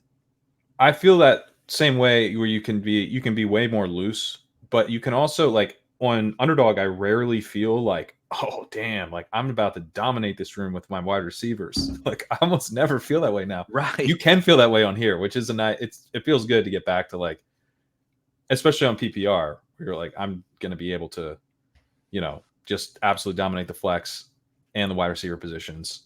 Because you just get so much more. It's like the late round 7, round 8, round 9, actually having receivers that you want to take there. Yeah. Yeah. I mean, Xavier Worthy's ADP is like in the 70s on DraftKings. He goes in at the 4 or 5 turn on every other site. It's like that's just one example, but there's tons of those kinds of examples. Tank Dell, I know why I was like, let's push it and try to see if we can get Tank is because literally earlier today, I drafted out of the 101 and Tank fell to the 4 or 5 turn. Oh my God. Like these guys that we're like, I'm more interested in Tank at the 2-3 turn on Underdog than I am. Like the 4 or 5 turn is just like that's ridiculous. So, there's just so many of those situations. Damn, Keenan too. Keenan we got by ADP. I don't think we're looking at Stroud here. No. Mixon. Yeah, I think we grab a receiver we like because Pitts is interesting, but we have Kittle too, and one of these guys has an elite tight end already, so we'd get one of them. Do you have a? Yeah. Who do you like? Godwin, wide receiver. Jaden Reed's maybe my favorite wide receiver, but I'm cool with Godwin too. Either you pick one of those. I just threw Godwin in. Yeah, it's fine. I like him. I like him better on DraftKings too. Yeah, for sure. He's a real nice fit move. I do think there's there's certainly concern about the Bucks regressing and Godwin regressing, but moving back into the slot, I think is being a tick overlooked. Like the guy was a fantasy superstar in the slot. There goes Pitts. So I think Mixon or Kittle for me. Deontay is also interesting if you want to just remember. I think it's Kittle for me. Okay. Kittle. We don't talk about Kittle. We don't talk about Kittle enough. This guy, if the trade happens, he's.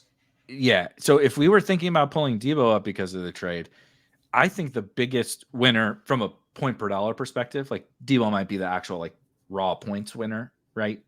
Without Brandon Ayuk, point per dollar and positional winner is like George Kittle by a landslide. I think like if you can get George Kittle for a full season without Brandon Ayuk, he already with Brandon Ayuk and with Deebo Samuel was maybe the biggest spike week tight end that we like have ever seen. Like it's what he does. He's the best ball god at tight end. And if I can now get maybe like a tick more consistency without Brandon Ayuk, like Jesus, man, if you're getting a bunch of usable, you're not getting 3-3-30. You're getting like 8-12-30. Like, oh my God, man, George Kittle is just an absolute monster. So he was already like, I like him with Brandon Ayuk on the 49ers, but he's the guy who I'm actually super pumped now that we got him, but I've been trying to like, just like keep it in the back of my brain. Like everybody's doing the Debo thing and Kittle's price isn't moving with Brandon Ayuk rumors. And I think he should be going higher. Like, I think he should probably go ahead of Pitts if certainly if Ayuk gets traded, but if we're speculating on it, I don't see why he shouldn't go ahead of him. It's funny because Pitts seems to be moving up. I was like, is Pitts going to end up like coming up and passing Andrews? And I actually think Kittle might be the guy who moves up and passes like Kincaid. I don't know if he'll get past Andrews, but if the trade happens, I still think Pitts probably moves up. I would have been interested in Pitts if he fell. Me too. I was going to say Pitts if he came back to us. Yeah, but I'm pretty cool with this. What do you think of this? So the guy here goes Harrison, Puka, Diggs, Dell. So he's got Stroud and Kyler set up, and then he grabs Anthony Richardson. And then he grabs Pitts. Yeah, which just is a good pick. But I kind of get the idea. He's like, I've got the Texans guys. I can rely on them, but like Richardson's just going to be like week in, week out. But I think you already made your bet. I think I grabbed Stroud there. One Texan, I think is. Yeah. I probably would take AR over because I prefer Richardson to Stroud straight up. And so if I only have Tank or something like that, but like your third and fourth round pick are attached to this pocket passer, like I feel like he probably in this super high level rookie of the year, maybe MVP candidate. I would just, and I don't take a lot. I really like to push Stroud on all these different sites. But like if I did that, I would just take Stroud. I'm a little worried also. I know Downs will be back and fine. It's a really minuscule concern, but like these high ankle things we saw with Eckler, they can be bad. Cup. Yeah. Like these guys deal with some of these things, Cup was hamstring, right? But these injuries linger. And it's like Downs might be the best player on the offense besides JT. It's like if he's not right, that's not great for Richardson.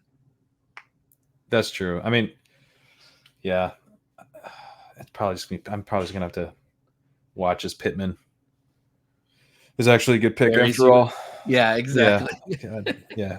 I'm like, great. I was coping. That's why I was coping so hard. Like, well, at least I didn't take zero. At least I didn't take zero Pittman. Yeah, well, I did. This is Christian Watson. Yeah, top ADP, top everything. Yeah, that's where I'm at. I mean, like I'm somewhat interested in Jameson Williams, but I think pretty clear tier break at wide receiver.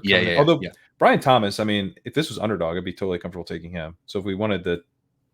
Let's do Watson. Yeah.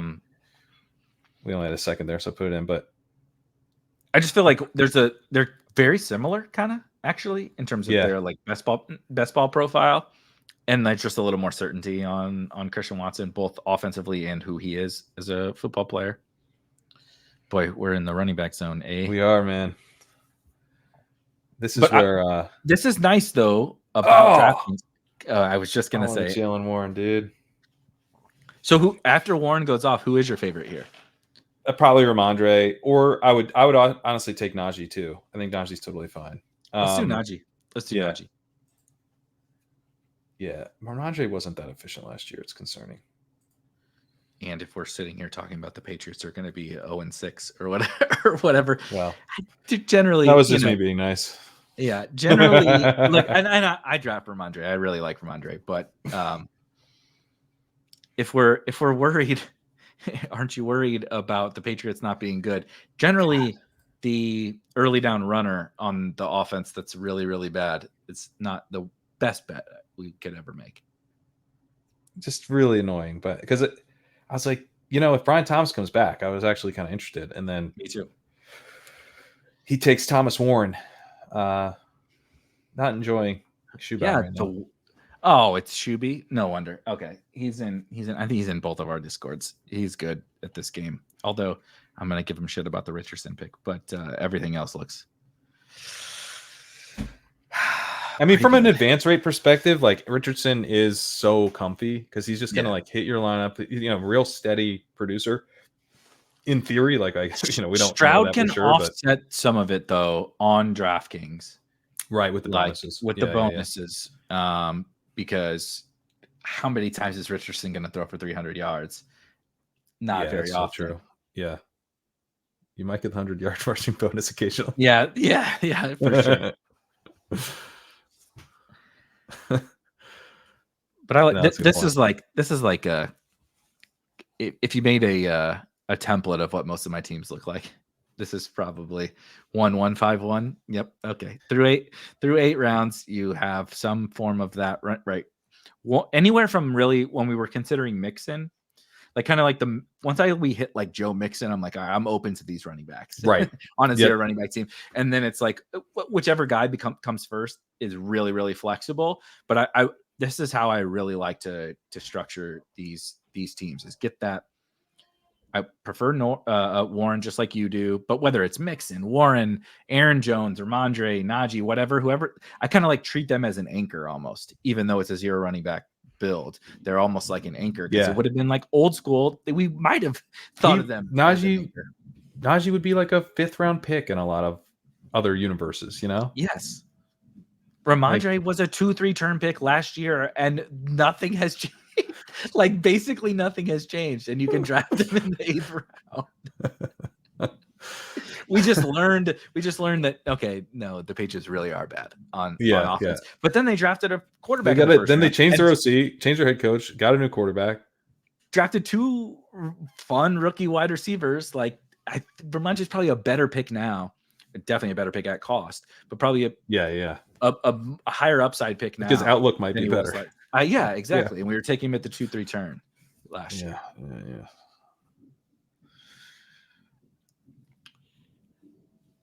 Yeah, no, I've done a lot more like zero running back builds, especially on Underdog, where I only take 5. See, my issue with that, let's save that maybe for like next week, because I'm really curious on some of those little subtleties. I've heard people talk about that a lot, and I still really want the quantity of running backs on my zero running back teams, but I understand like where you're coming from. That like, I'm attacking the onesies a little bit more. Yeah, that's fair. I'm using it to tack on that 3rd tight end, build out a 3rd stack, that kind of stuff. I don't have any issue with like. I'm not doing a lot of 7 running back builds anymore, but I do plenty of 6 still. See, 2-7-7-2 is my cozy home. Like I love it. And I think it's also this time of year, like it's tightening up in the later rounds, but those guys are still available in the 17th or whatever. Yep. You know, I can still get Deneric Prince or Will Shipley or Dylan Laube or whatever in the 17th round. And so it makes it nice and cozy. What are your thoughts here? Brock Purdy by ADP, but we have Lamar. We don't need to force him down. I would love to get one of the running backs. My actual favorite running back here is Brian Robinson. Okay, I like Brian. Do you have any interest in Addison as a wide receiver 6 if he doesn't get suspended? I mean, I do, but I'll let you break that tie. We can do Robinson. Addison might make it back. He might. And then he goes the next pick. Oh, fucking Christ. Every single time we're like, Tank might make it back. Snap call. This is another one where like I take a ton of Jonathan Brooks, but I do think in the 5-5-5 he's a little less valuable because again, advance rate's more important. Yeah. He's our RB2. Play for a little while. I also like the Titans backs. I like Zach Moss here too, but I also really like the Titans backs on the full PPR sites. I think that they're going to catch a lot of passes. I think Tyjae Spears is good. And so that would be my guy here. I was really hoping Brooks would come back though. That in a smash. Good. Now I win. In the 10th. I don't think Purdy. I think we push it at quarterback too. Let's push quarterback. Yeah. All right. Let's do Spears.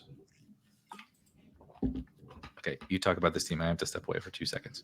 All right. So far, we got Garrett Wilson, Nico Collins, Zay Flowers, Lamar Jackson stacked with Flowers. Nico Collins bring back. Spring back's not important in this format unless it's Nico Collins on a Zay Flowers, Lamar Jackson stack. Chris Godwin, it's PPR. George Kittle got the potential Ayuk upside there, where honestly, the DraftKings ADPs move quickly, so he could legit be going like over here in the early 5th post Ayuk trade. Christian Watson, nice little upside wide receiver 5, and then tack on 3 running backs: Harris, Robinson, Spears. Deeply painful not to get Jalen Brooks coming back for me. Just in the 10th round, like man, that would have been so sweet. This guy grabs Jalen Warren, clearly just an awesome drafter. I mean, honestly, God, every his last 5 picks, Pitts, Tom, like every single one, hoping Pitts, yep, wanted him. Thomas wanted him. Jalen Warren wanted him. Jordan It Addison really wanted him. is all 5 of them. Yeah, it really is. Yeah. That's who I would have if we were on the clock. Every Tank single Dell, one of those last 5. Tank. Diggs. Yep. This is just Puka. He started with Puka, by the way. He started with Puka. Unbelievable. This is unbelievable. Shuby. I'm gonna message him right now. I'm gonna boot him from the Discord. You're gonna message him that he's been banned. Hey, sick 555 team, bro. Go find a new Discord. Hope you enjoyed out in the wilderness. Not being here anymore. Go enjoy Liam's. Go join Liam's Discord. Send him an invite to Liam's and then ban him.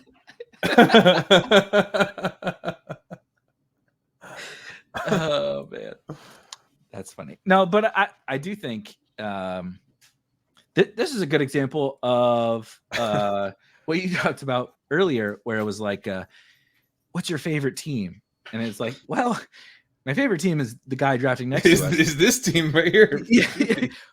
But like you don't panic.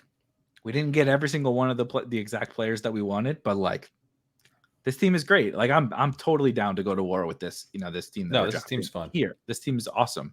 And so there's so many different ways to build these awesome teams, even though like, oh, we wanted Tank, we wanted Pitts, whatever.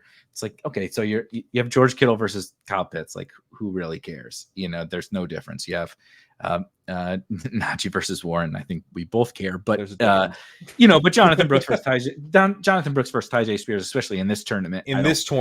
I don't think it's a big deal. I genuinely like. Maybe I'm just like too bullish on Tyjae, like as a talent, and on the Titans pass rate type stuff, but I also think their pass rate type stuff is super relevant for the running backs, where I think that those guys are like, where we talk about the Broncos, the amount that they pass to the running backs. I think the Titans are going to be like a very similar situation where both those backs catch a ton of balls, and on DraftKings, that's like massive. Yeah. I mean, Spears, he was a good receiving prospect, and like, when these receiving running backs come in and they don't have like amazing receiving efficiency right away, that's not necessarily like a huge problem. Like that was kind of the Rachaad White thing. Like, oh, he wasn't even that efficient. It's like, yeah, but he immediately got on the field as a pass catcher, as a running back, which is requires trust. So the fact that he was even getting it is a bull sign. I thought it was really impressive that Tyjae. That's a great point, because Tyjae did it last year immediately as a rookie alongside Derrick Henry. They were like, no, we got to get this guy on the field, because he's a value. And then I know they brought in Pollard, but they're telling us, well, we did the Pollard thing because we don't want Tyjae to get every single touch, because that doesn't make a lot of sense. But that means there's contingent value and there's standalone value, and we're getting pass catching on a pass catching PPR site. So I like both those guys, and he's much cheaper than he's around cheaper than Pollard. All right, what do we want to do here? I hate this zone of the draft. I hate every single bit of it. I've been trying to take more Benson. Are you out on him? Or I like pushing him. Okay. I take Jalen Polk. Let's do Polk. Let's do Polk. Okay. So let's just keep some flexibility for the quarterback too. We if we're going May, we'd have to tack on a third, because it's week 14 bye. That's the only issue. Yeah. There goes Benson. God damn it, dude. Is that Shuby again? Yeah. Oh, unbelievable. He's really banned. I'm not kidding. That's crazy. No wonder. He replied. I posted on Twitter that like, oh, we only need 3 more. And then he replied, 1 more. Like when we got to 1. Uh-huh. I didn't know that it was because he was just gonna dunk on all of us during. I'm not enjoying it. No, it's not great. We could go Rodgers here. That's true. If we have 3 running backs, so we're kind of pushing it. Who are our wide receivers? I'm actually totally Wilson, Collins, Flowers, Godwin, Watson, and Polk. Baker would be the other. Baker, right, with Godwin. Yeah. What do you think about that? Do you want to prioritize Sharps or Chandler? Probably. Or like that? I think we probably get one more running back here. I prefer Sharbs to Gus, but I also really like Ty and Chandler. Sharbs or Ty Chandler, either one of those is fine. How different is the ADP? Not that different. He's like Chandler's not coming back. Yeah, no. Yeah, but Algier might be there. So if you like Sharbs better, kind of a 2v2 conversation. I'm obsessed with Ty Chandler and Algier. I really like Sharbs too. I take a ton of Sharbs, but I would say my guess is Algier is definitely going to be my highest owned player. Chandler's making his way up the board. I take a lot of both. I mean, I'm not as much as you definitely, because I think I'm at like 10% Algier, but he was like, I kind of cooled off just because I was like, I'm always taking this guy. Yeah. I'm at 13% Chandler. I probably just need to go back to taking more Algier like I was, because he's a good pick. He's just a good pick. Like he's a clear-cut handcuff in an offense that we think will be improved. So, and he might have some standalone value.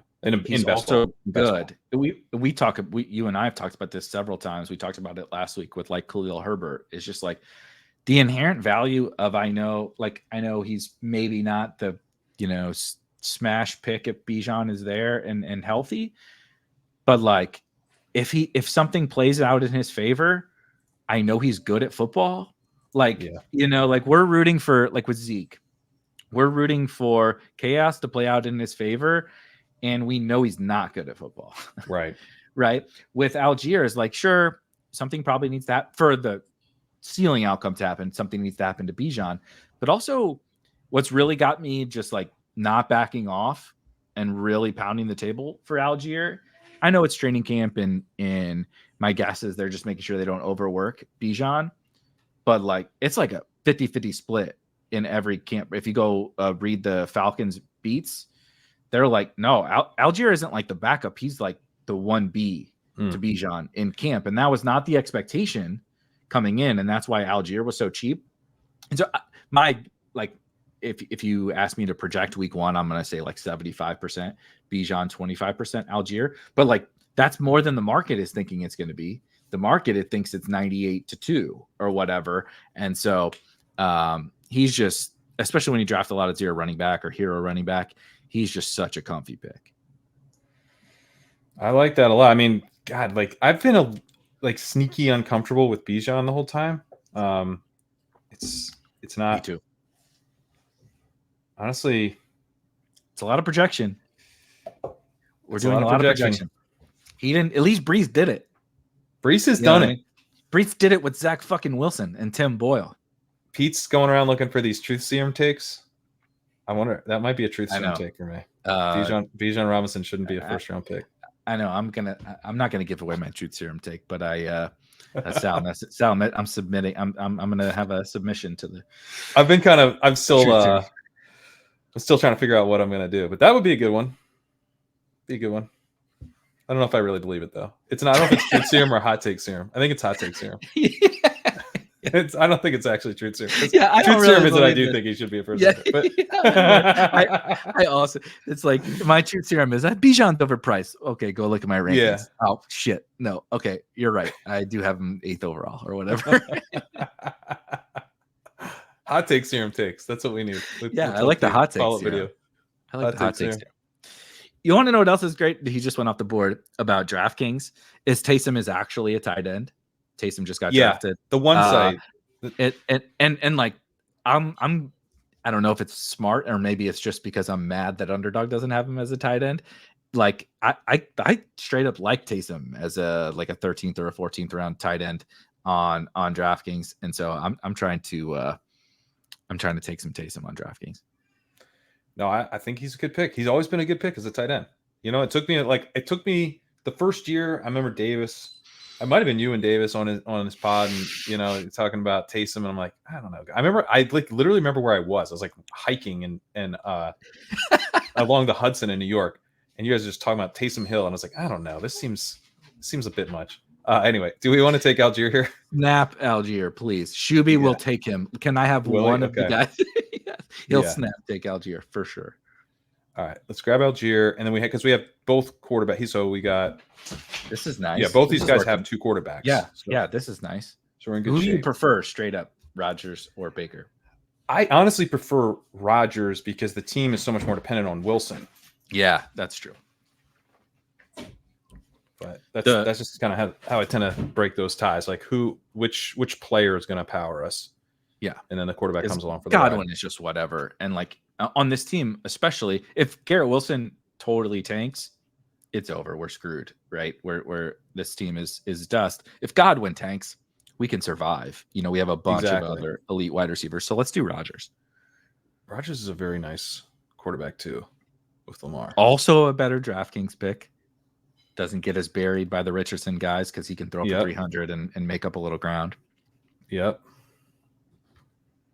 We're recovering. Shuby, you know, I'm not going to lie, Shuby, you had us in the first half. And the second half. And the second half. But deep in overtime. 2-minute warning. All right, the fourth 2-minute warning. This is like if anybody watched Serbia versus the United States basketball, this is Shuby is kicking our ass. Like Jokic was kicking the United States ass for the whole game, but we just pulled a Steph and LeBron and KD at the very end here. We're digging out. We're digging out. He got the Downs stack real cheap. 14th round Downs. Where'd you put Downs in your rankings now? He's about right here. Let's see. Because we were so high on him. Yeah, we have him at 148 in the rankings. So a little before this, I guess. What's 13 times 12 plus 3? So that's 159. He went in this. I don't know why they don't have the pick number on here. It's fucking DraftKings, man. Why? Don't ask why. It doesn't make a lot of sense. No, I think that's about right. I'm struggling because I'm really trying. That was the underdog rankings that I was setting, by the way. Let me pull up. He's better here for sure. I don't mean in a 555 necessarily. I just mean like on DraftKings. He's definitely a better DraftKings pick. I'm struggling with those kind of guys because I'm really, really trying to make sure I don't do the week one brain thing like we talked about last week. And he is clearly not a week one play now, but like I'm trying to figure out what's the right way to handle, because he theoretically, assuming health, nothing has really changed in terms of Josh Downs from a week 17 perspective or a week 8 perspective, right? Or like we were talking about, or a week 10 or whatever. Nothing has really changed, but it is an injury that can linger. They rush him back. Like that, things get like the whole season could get ruined for him. And so that does create an extra level of risk that did not exist before. So I'm like, I don't want to bury him because he might miss 2 weeks, but I don't want to not move him, down as much as I should. He's a tricky one. Yeah, we have him at 154 in the DraftKings ranks, which is, more mid 13th or late 13th. So just before he went here. But yeah, I mean, he's tricky too for me because I was so high on him before. So now I'm like, I want a big discount, but at a certain point, he's not. He'll probably miss a couple games. Edwin Porras was, had some encouraging stuff because high ankle sprains are like, I do not like to hear high ankle sprain. My intuitive sense on a high ankle sprain is like, it's almost like, well, there's always 2025. That's like where because I just like been burned by it so many times. But the data. If you don't know the severity, if you don't know the severity of that, like the high ankle could be months. If you don't understand this, you have no idea. Right. Yeah, that makes it extra tricky because like we know less now than we would know if it was in season. Like their coaches are being because you go on IR. Right. But now they're just 3 to 5 weeks. Like, buddy, I don't think you understand how different that is for me. 3 weeks is 3 weeks. 3 weeks is like fine, yeah, cool. But like 5 weeks, and then he's just now running. Yeah. Like those are very different. Those are different things. Yeah, those are not close. Yeah. All right, so we have. What are you doing with Bateman? We obviously have Lamar. I mean, I draft Bateman. This is the first time we brought up Rashad Bateman on it. Are you out? Season? No, I'm not. I'm not out. Is he back at practice? I think. Let's see. He landed on the ball. Okay, so he's fine. Well, he hurt his ribs landing on the ball. I shouldn't say he's fine. It's Rashad Bateman. It's Rashad Bateman. He might be out for the year. But I'm fine. I'm fine with Bateman. Yeah, I like Bateman, and then I draft so much Hunter Henry in part to set up May, but we don't need to do that. We don't have to do that anymore. Yeah. We also could do Likely as a tight end too, and like maybe dip to running back or make a Millen or Pop or something here if you wanted to. Did Likely go? Damn, is he really gone? Yeah, he's gone. Oh shit. Yeah, he's gone. What's his DraftKings ADP? I actually don't. I should know probably. Likely went in the 14th. Oh, good lord. Good lord. Let's see. I've been trying to load up more on him, so that's why. 168. So he went a little earlier. Yeah. What's running back look like? I'm not saying to avoid tight end, but I got a couple late tight ends that I wouldn't mind. Oh Jesus. Braylon Allen, we have he just goes. I think Hunter Henry, Fant, or Jonnu. I'm not really that into the Sonat. Let's do Henry. I like to stack without the quarterback. So I know we're not going to target May, but I'm a big fan of that. It's another way to do some of the stuff we talked about here is like onslaughting an offense. Well, I can build this Ravens stack. I can build this Texan stack on the side. I can build this Jet stack. Yep. And then I can have the Patriot. I can still eat, but I also don't have to worry about the percent May thing. It's like however the hell that plays out, it does not matter. We talked about this a ton last year. I was the slappy.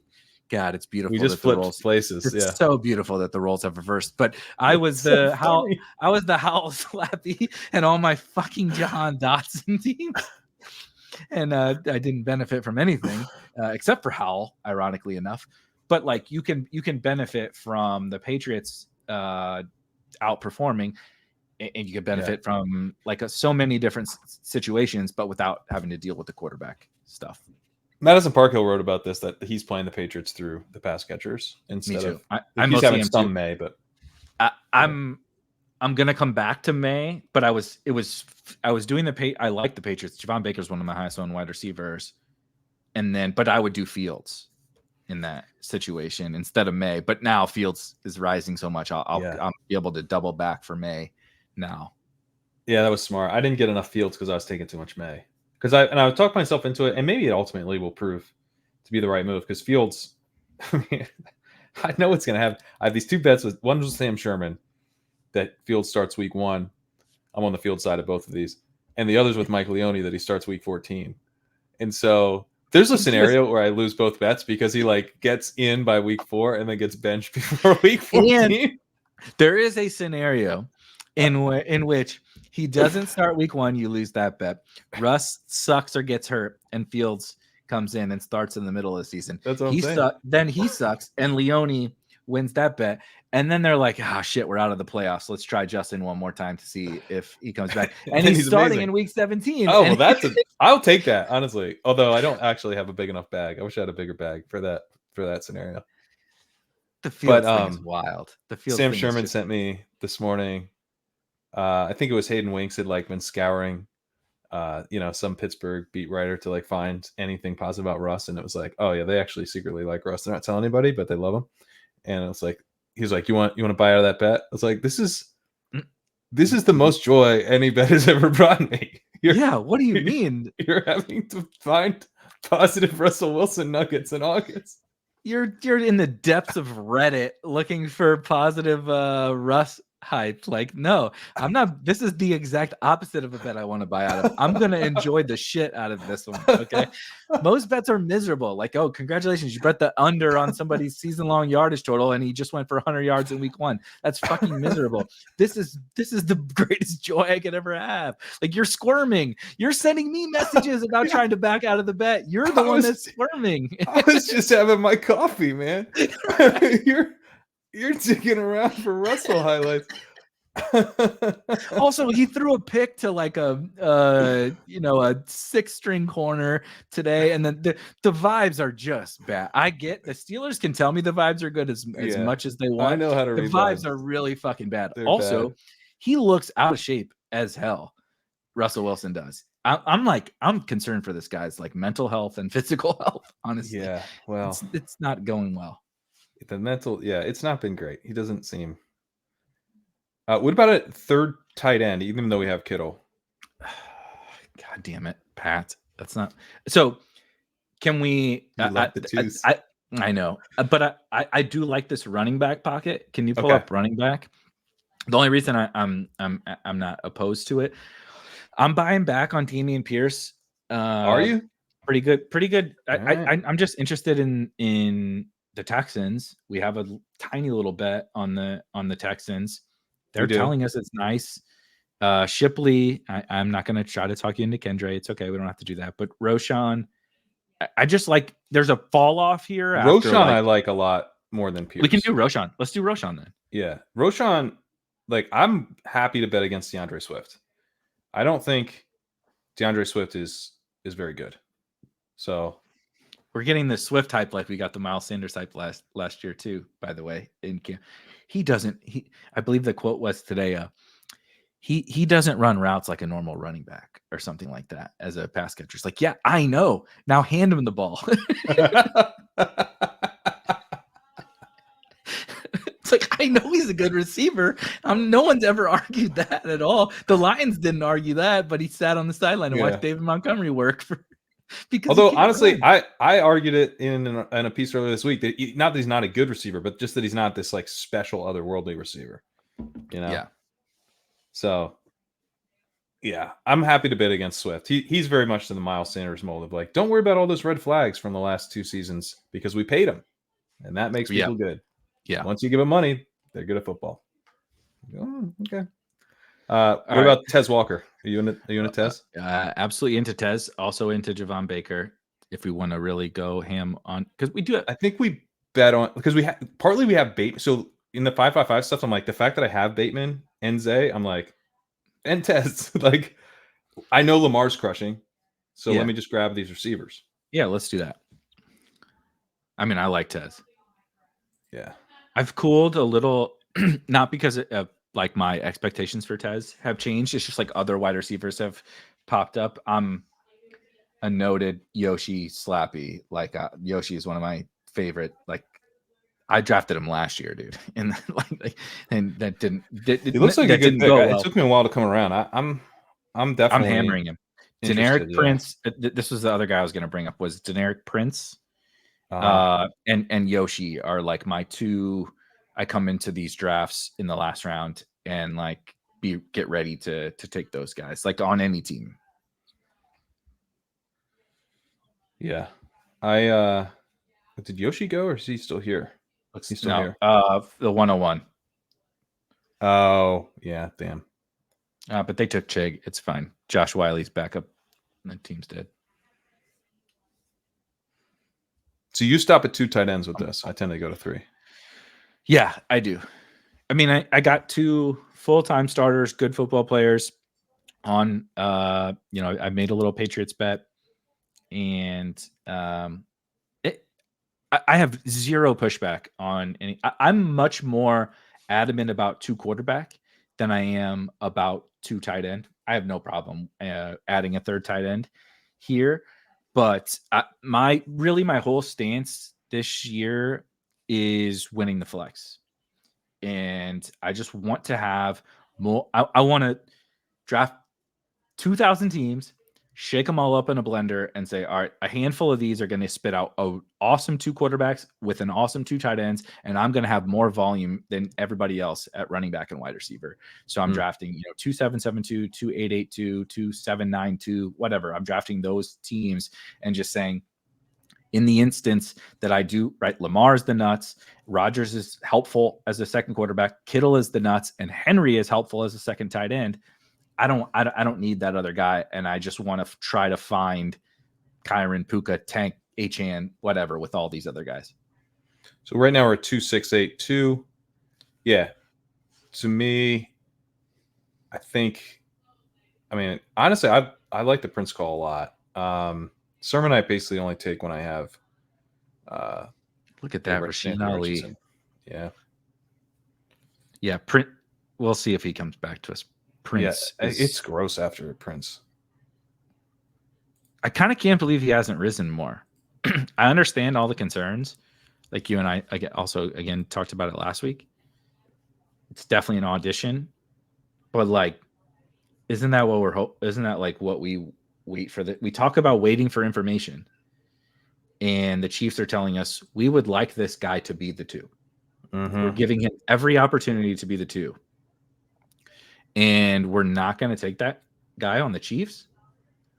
Like, so what? He's the 3. You know, worst case scenario, he's the 3 on the Chiefs. It's not great, but I'm drafting other guys who might be the 3. Right.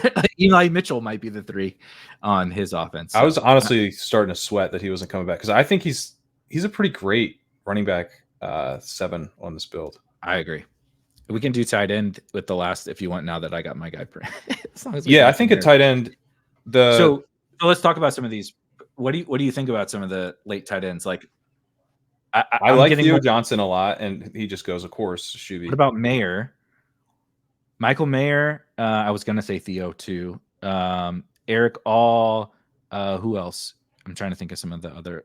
I mean, Juwan Johnson to me, in the 20th is just such a smash. Yep, I'm into Juwan. He's running like he's gonna be out there now. The Shuby, I just want to know if he's gonna break my heart or not. So he took Pitts, and then he took Theo. So he's very live to take Juwan actually for sure. God damn it. Kraft, that's another one. Kraft, yeah. We probably need to move him up the rankings. He's too far down.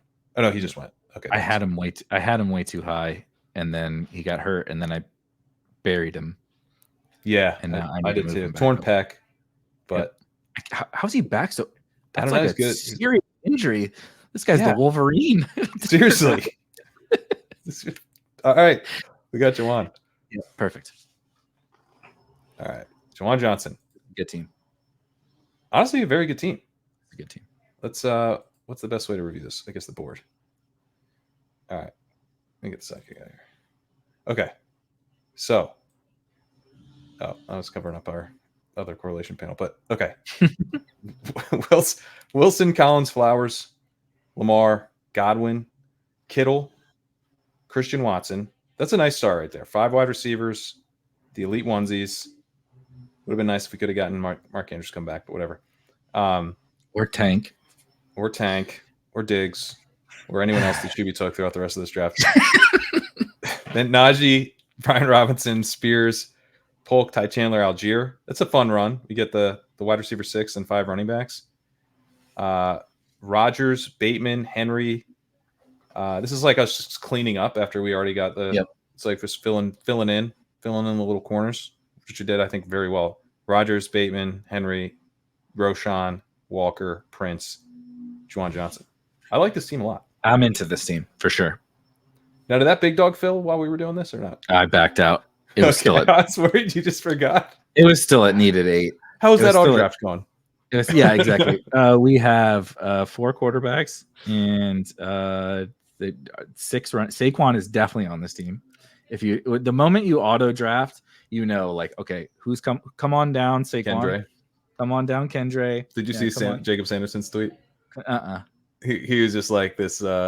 He posted this unhappy face of himself, and one of the most beautiful places I've ever seen somewhere in Canada is like he's doing a little lake trip or something. I saw this. Yes. Yeah. When you lose reception and know that you're gonna have like 30 Kendre shares. Yes. The only psychopath who's not that upset with it is me, for sure. Like, you're psyched. You're like, this is easy. Actually, I'm like. Around 16, I'm just gonna, buddy. Once you draft like 45% Rashad Penny and Damian Harris in a year, and they literally both retire, then they're both retired from the NFL, and I drafted them on every team last year. Once that happens, you kind of like lose, the emotion around a risky running back. It's like, He's selling insurance. Kendra is going to sell insurance next year. It's like, so what? Like Damian Harris and Rashad Penny are, having football. They're making money off football camps now. Like, it's fine. It is what it is. But Davis was telling me, now I'm blanking on which player it was, but he's just like, you just got to make peace with it. You just have to make peace with that's happening, and then you're good. Like, or you can not draft that player, or don't. Yeah, it is funny because I'm drafting like some really probably bad picks by a lot of people's standards, but then I like to make fun of like CEH people. It's like, you were drafting this guy you straight up knew. I drafted CEH and it was bad. I knew at the time it was bad, and we all said, Kyle Dvorak's in my ear, like, no, it's good, dude. Don't worry. You should definitely have 9% CEH. You're not going to regret it. I do regret it deeply. Yes. He sucks. I know he sucked at the time. What I'll say about that one from an actual serious note, not like trying to troll or whatever, is whether or not CH was a good pick, I don't really care to debate that. I see both sides for sure. But like, if you believed that he's not good at football and part of your process is like, and not just not good, like he's genuinely like really bad. There's like the middle gray area of these guys that are just like not that good. Those guys get disrespect. That's where I actually wanted to get some of your thoughts on Brian Robinson, because I just wrote him up because sometimes I'm like, this guy's not bad. He's not a CH. Stop treating him like CH. Dude, I love Brian Robinson. We're very much on the same page with Brian Robinson. I cut off your CH point, but I want to hear. No, both. So some of the biggest best ball takeaways I've had over, Jesus Christ, dude, we've been doing this for almost 5 years now. I can't believe we've been talking about it this long, but like, you learn a lot every single year. There's ebbs and flows, and I'm definitely not perfect this year, and I won't be perfect next year in my process and everything. But the biggest lessons that I've learned is just like, when you have your process and you have the things that you believe in, like when you stray away from them, like you give in to certain elements, and like you and I are very similar in some of these different aspects. And like, I believe in player talent, and like mainly like the kind of barbell player talent approach. Like once you're in the middle, it's like most, 80% of the guys are in the middle, but then there's just 10% that are awesome. Yeah. And there's this 10% that are really, really bad. Yeah. When I dip into the 10% that are really, really bad for reasons like, he's the Chiefs running back 2 on the depth chart right now. I even if like that ends up being true, I like always regret it. Like I always regret it. You know what I mean? And so, and maybe you don't care about that, so this doesn't apply to you. But whatever your like things that you believe in as a process, and when you go against those because of XYZ, like I always regret it. Like I absolutely always fucking regret it. And so that was the CH thing for me. I dabbled a little. I definitely gave in a little bit, but it's like I talked to Rob Coakley, who works with us, and last year he was just like, the market's wrong about JSN.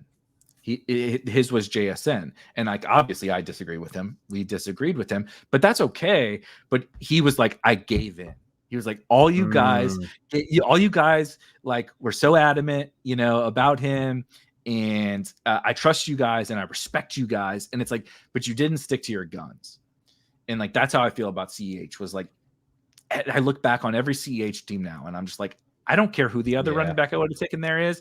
Like, I'm mad at myself for giving in, only because that's my process. I'm not saying my process is right. I'm just saying I gave in to something that I didn't really believe in. Yeah, he's a little bit of a tricky one for me, because my process, I actually get a little bit, I think it's partly from the dynasty thing of like, in dynasty, one of the beautiful things about dynasty, right, is that you can ship off a guy when he's like 26 or 27 years old. It's more like 26 now, because everyone's kind of getting wiser to the strategy. But you send off the guy when he's 26, and then years later, he comes back. He's 31 now. He comes back for nothing. He comes back for free. He comes back as part of a package of, but he's 31. He's actually going to produce. So your team's good. You get this guy back, and you have to pay very little, and that is an edge that you can get these guys for too cheap, because everyone's like, no, I'm not interested in this production. I want something younger and more flashy. So a couple years ago with Zach Ertz, when he actually had a good season with the Cardinals. He was like a big stand of mine at the end of the draft. Last year, I was taking Robert Woods, who was on the winning big board team. Okay, he was. He hit the lineup. Alexander Madison was on the winning BBM team. I don't want to fucking hear it. And he was a Texan, so I was directionally right. that part is definitely true. Yeah, it actually kind of makes it worse. I'll give you that one. Yeah, no, it makes it worse because I should have taken Tanktail. That's a really good point. I was about to give you a pat on the back. No, don't give me any credit. In reality, you were so directionally right that you fucked it up way worse. Like, way worse. It makes it much worse. Just take the rookie. Was sitting right there. Yeah, you're a dynasty rookie, bro. Yeah. Like, this is your wheelhouse. Just take the rookie. Yeah, it was horrible. But I also took I took Zeke right last year. Zeke was a hit. Like, Zeke was a hit in the playoffs. Oh yeah, he helped win tournaments. Right. Like Zeke was a legit hit. Yeah, but I took Fournette. That obviously burned me. I've taken Will Fuller in the final rounds. He's not that old, but he was retired. So I think he fits. The last round guy where it's like, yeah, I considered taking Michael Thomas this year. He's apparently retired too, so that's not going to work. But but these like total kind of dust balls with rolls in the 18th specifically, I think I'm like, I have some interest in, but I do think it's most what I've come to realize, like, you want someone in PPR scam role of some kind. You want it, and it's right. So it's gonna be helpful if it's at tight end or running back, because that's where kind of the PPR scamming can really happen. I have taken some Tyler Boyd, in a PPR scam. It's always stacked with Levis, but like if I need a little bit of wide receiver help and I'm already building out a Titan stack, PPR scam kind of vibe. So, and I take Elliott this year a little bit in a goal line touches and PPR scam type stuff. So that's actually part of my process in some ways. But CEH, I didn't even believe the PPR scam. Yeah, that's thesis. Exactly what I was going to say. I never believed it. I think you could. The difference, and so maybe this is me galaxy braining or over projecting my confidence levels or whatever, however we like to phrase it. But like, we always talk about, like, when the chaos breaks, are you the guy that can benefit from said chaos? And whatever the hell we want to say about Ezekiel Elliott, these football teams don't agree with us in terms of what he is as a football player. When things break in a certain way, when it is break glass in case of emergency time for a real life football team, and they say, we just need a dude to line up next to our quarterback. He doesn't get the quarterback killed. He catches the check down and he gets 2 yards when we run it up the middle. They like Zeke for that. And I don't think CEH is that player. Now, no, he's not. But someone would say, okay, well, he's on the Chiefs and he kind of had a couple good games last year. And there's a McKinnon role. He could be in the McKinnon role. Right. But the difference is those roles are earned. And Zeke, he hasn't earned the role from like an explosiveness perspective or an efficiency perspective, but he has earned it from a reliability perspective. Although, I looked up his pass blocking ranking last year. He was horrible. I know. He was a horrible pass blocker. So this is my biggest. So this is. I don't want to turn this into a pass blocking pod, but this is like one of my biggest passions in fantasy football. We literally hit the 2-hour mark. Yeah, we hit the 2-hour mark, and now it's a pass blocking. Now it is a Ezekiel Elliott pass blocking analysis discussion. But the PFF stuff is nonsense with their running back pass blocking grades, and I'm not even saying Zeke was good last year, but I always try to think about it not from necessarily like how they graded out and how they performed that year, but how the teams view them. And for whatever we think about Zeke, whatever PFF thinks about Zeke, when he comes in, teams are like, because he was young, he was excellent. Like that was one of the reasons why he went really highly in the draft. It was like he can come in and play every down, he can protect the passer. Right. What he did at Ohio State, and so like teams just believe that they can trust Zeke. Yep. Is he going to actually execute it on the football field? I don't know. Probably not. He's fucking dust. Like, have you seen the camp highlights of Zeke? Like, he makes Rico Dowdle look like Adrian Peterson. Like, it's why do you think bad. I have 22% Dowdle? I've capitulated on Dowdle. Like, I was really stubborn on Dowdle, and I'm taking Dowdle a ton right now. I got his rush yards over expected, by the way. Back channel rush yards over expected. That's not a lot of stuff I can get, but that's one. We're deep in the back channeling Steelers, subreddits and shitty NFL running back rush yards over expected. That's and pass blocking. This is what happens when you get 2 hours into our it's buried. It's buried. You gotta if you've earned it though. You're here. It's the 2 hour, 3 minute mark. I'll give you as a reward because you've been good. I'll give you. We know you've been waiting for this. Is what you've been waiting for. I'll give you Dowdles. Here they are: -9 rush yards over expected, and a 37% success rate. Those are pretty mediocre numbers, but they're not terrible. Very similar to Ty Chandler last year. Very similar to Jerome Ford. Similar to Tyjae Spears, and his career yards per out run is 1.25. Spears is at 1.27 last year. So not 1.25 is fine. Yeah, it's fine. So he's I think you're kind of betting. You're like, what if Jerome Ford was on the Cowboys? Is kind of what the bet is. That's what it is. I can't believe that in 2024 that's what we're doing. What if Jerome Ford was on the Cowboys? But what if he's actually Brian Robinson or Chuba Hubbard? Because his efficiency isn't that far off those guys, and it was a small sample, and he's shown versatility like Robinson, by the way. So that's my way of getting to ask you now. I've been really in on Robinson. I actually have so much Robinson that it's concerning to me. I'm like, it's 17%. I'm like, this is probably way too much. But I'm like, dude, this dude is not bad. Everyone acts like this guy is bad. He was shot in the leg in his rookie season. Shot in the leg. He was shot in the leg. And then he took Antonio Gibson's job. Yeah. Like, not like he got out there and played. He took a dude's job. Like, that's impressive as hell. A dude who we have been continually hopium, like straight hopium for Antonio.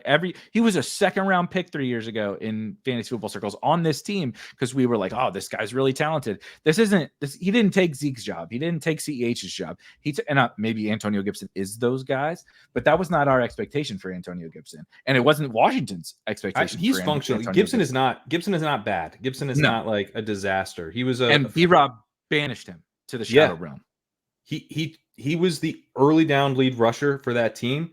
Then his carries fell under Bieniemy, but his share of team attempts went up because Bieniemy doesn't run the ball. Yeah. Right. So he got less rushing ball. Then he went from 9 receptions to I believe 35 last year. So he became a pass catcher. His yards per out run was really good. Which is not going to sustain. He broke a couple long ones. But that's what you hear. That's the criticism of him as a rusher is that he's not explosive. And then they also say, and you can't use the yards per out run because it's only built on a couple explosive plays. You're like, what? Don't those count? Yeah, for the running. Can we put him on the running? No, we can't put him on the running. They just don't count at all. You're not allowed to use them. Don't use the most impactful plays in football games to describe the players. Is what I've learned. That's it. We have to cherry pick. Yeah, only use the 4.5 yard carries and only use the 5 yard catches. It's like, at what point did we decide that this play is fluky, right? But this other play is not right. It's the most mind numbing kind of, and I understand why people are saying it because like you do want to like add context, but you can't cherry pick and only apply it for a certain individual. And that's how I feel about Brian Robinson. I think that anything that he does well and anything that he does that is ever explosive gets thrown out the window. It's Devin Singletary. Anytime that these guys do anything well, anytime that they take over a backfield, which is, by the way, with both of them, that's just what they do. They professional backfield. These other guys who are talented are next to them, and the teams always say, "Nah, that's our guy. We want Brian Robinson out there. We want Devin Singletary out there." And everyone just says like Fournette. I've never been a big Fournette guy, but you got to give credit for that. Yeah, 100. I totally agree. Not a big Fournette guy, but look, Tom Brady was like, I need him. Yep. He needs to come here, and it's his backfield now. And so this is a flaw. This was a flaw in my game, and we'll see if it's we'll see if I went too far the other way, and it's now a new flaw. The Brian Robinsons and the Devin Singletaries. I know, I'm worried it's a new flaw for me too. I'm taking an old flaw and turning it into a new flaw, you know. But like, it's I wrote a little bit about it in the off season, where I wrote about some various different like macro level concepts, and I kind of called it like the island of misfit toys. There are players in the NFL that are kind of on this island of misfit toys, where like, honestly, there's nothing that they could do to get off that island. People will keep them there, and people will make caveats to say like, Brian Robinson is just not that good. Devin Singletary is just not that good. Josh Downs is just not that good. Tank Dell is just not that good, right? He's little. He's not that fat. Kyron Williams, right? Yeah, I know he had a great year last year, but you know, they drafted Blake Corum. He did this, and I'm not even saying that the points are wrong or invalid. I'm just saying that we're leaving these guys on that island, and we're making cases that we won't make for other players. We won't make that case for Jackson Smith and Jacob. Maybe after this year we will, but like, we won't make that case for Jackson Smith and Jacob. We won't make that case for Kyle Pitts. We won't make that case for Drake London. We won't make these cases for these guys that we like and fit a mold of the player that we think that they should be. But if they don't fit that mold, we're just like, anything that they did well is like, we'll caveat it. And like, I want to live in that world, like, because that's the undervalued assets. That's the money. Like, why I wrote about, and I've gotten made fun of as I should. The Josh Jacobs hit 2 years ago, and the Miles Sanders hit 2 years ago. We're both Josh Jacobs. They're Moneyball players. We decided that they're Chad Bradford. For anybody that is, I just recently rewatched the movie. Also, R.I.P. Billy Bean just passed away. Chad Bradford was in the movie. It's like, he's one of the best relievers he should win and be the highest paid reliever in baseball, but he throws funny. He throws sidearm, right? So everybody's like, this guy can't be good. And that's all of these guys. It's like, they're too little, or they're too slow, or whatever, you know, like, we make these excuses, and like, are we going to be right about all the Brian Robinsons? No, but I want to live in that world, because when Brian Robinson really is just good and undervalued, that's the best pick you can make in all of these drafts. And like you've said before, like, the floor is high, even if he sucks, the floor is still high for fantasy and best ball specifically. And the ceiling, if he's just better than everybody thinks, and the offense is better than he thinks, he's a home run. It's a home run. So that's where I want to live. Where are you at on Zamir White? He's a little tougher. He's definitely a little bit tougher. It's harder. You got to really squint to see the offensive upside, and you got to squint to see the full roll upside. Whereas like Brian Robinson, this should just be like, Austin Eckler could just be the dusty veteran that they brought in, right, as like an experiment. Like we talked about, Prince is an experiment at RB2. Like, they could just take a shot on Eckler, and B-Rob just owns that backfield. It's a little tougher to see that with Zamir, I think, but also he could just be good too. Like, the Raiders could be better than we think, and Zamir could just be a good football player. He was pretty good last year, and he was, not to keep doing this because he has multiple knee tears since then, but #1 high school recruit in the country. Ran a 4.4. Like he got back to that speed. He's explosive from Georgia. Yeah. I'm not writing him off. I would just say that him and Swift are in a range that I love all of those running backs. So I end up taking less of those guys and kind of hope that everyone else is gone. And I'll be like, all right, now I'll take Zamir, or now I'll take Swift because Warren's gone and Najee's gone, right? And all those other guys are gone. Swift is so weird to me because I've never really been in on this guy. But this guy, I'm like, because Swift, I wrote up, not Swift, sorry. Because I'm basically out on Swift because Zamir is I wrote him up, and I was looking at the lines for leading the league in rushing, and like where he's at is much closer to like ETN, Pacheco, and higher on some books, like shorter odds on some books than like Pacheco, ETN, James Cook, those types of backs. He's kind of in the ballpark. Much better odds than, some of the other guys going around him. Now, on the one hand, who cares? Because the whole purpose of Zamir White is that he's a 2-down banger, and it's like the worry is he's not going to really catch many passes. He's not going to score any touchdowns because they're not going to score many touchdowns. So yeah, you're going to get a bunch of carries. You might in a crazy scenario, maybe he just goes nuts on the ground, but like he's not going to add a ton as a receiver. But he's actually like okay as a receiver. Like I think he might be able to add.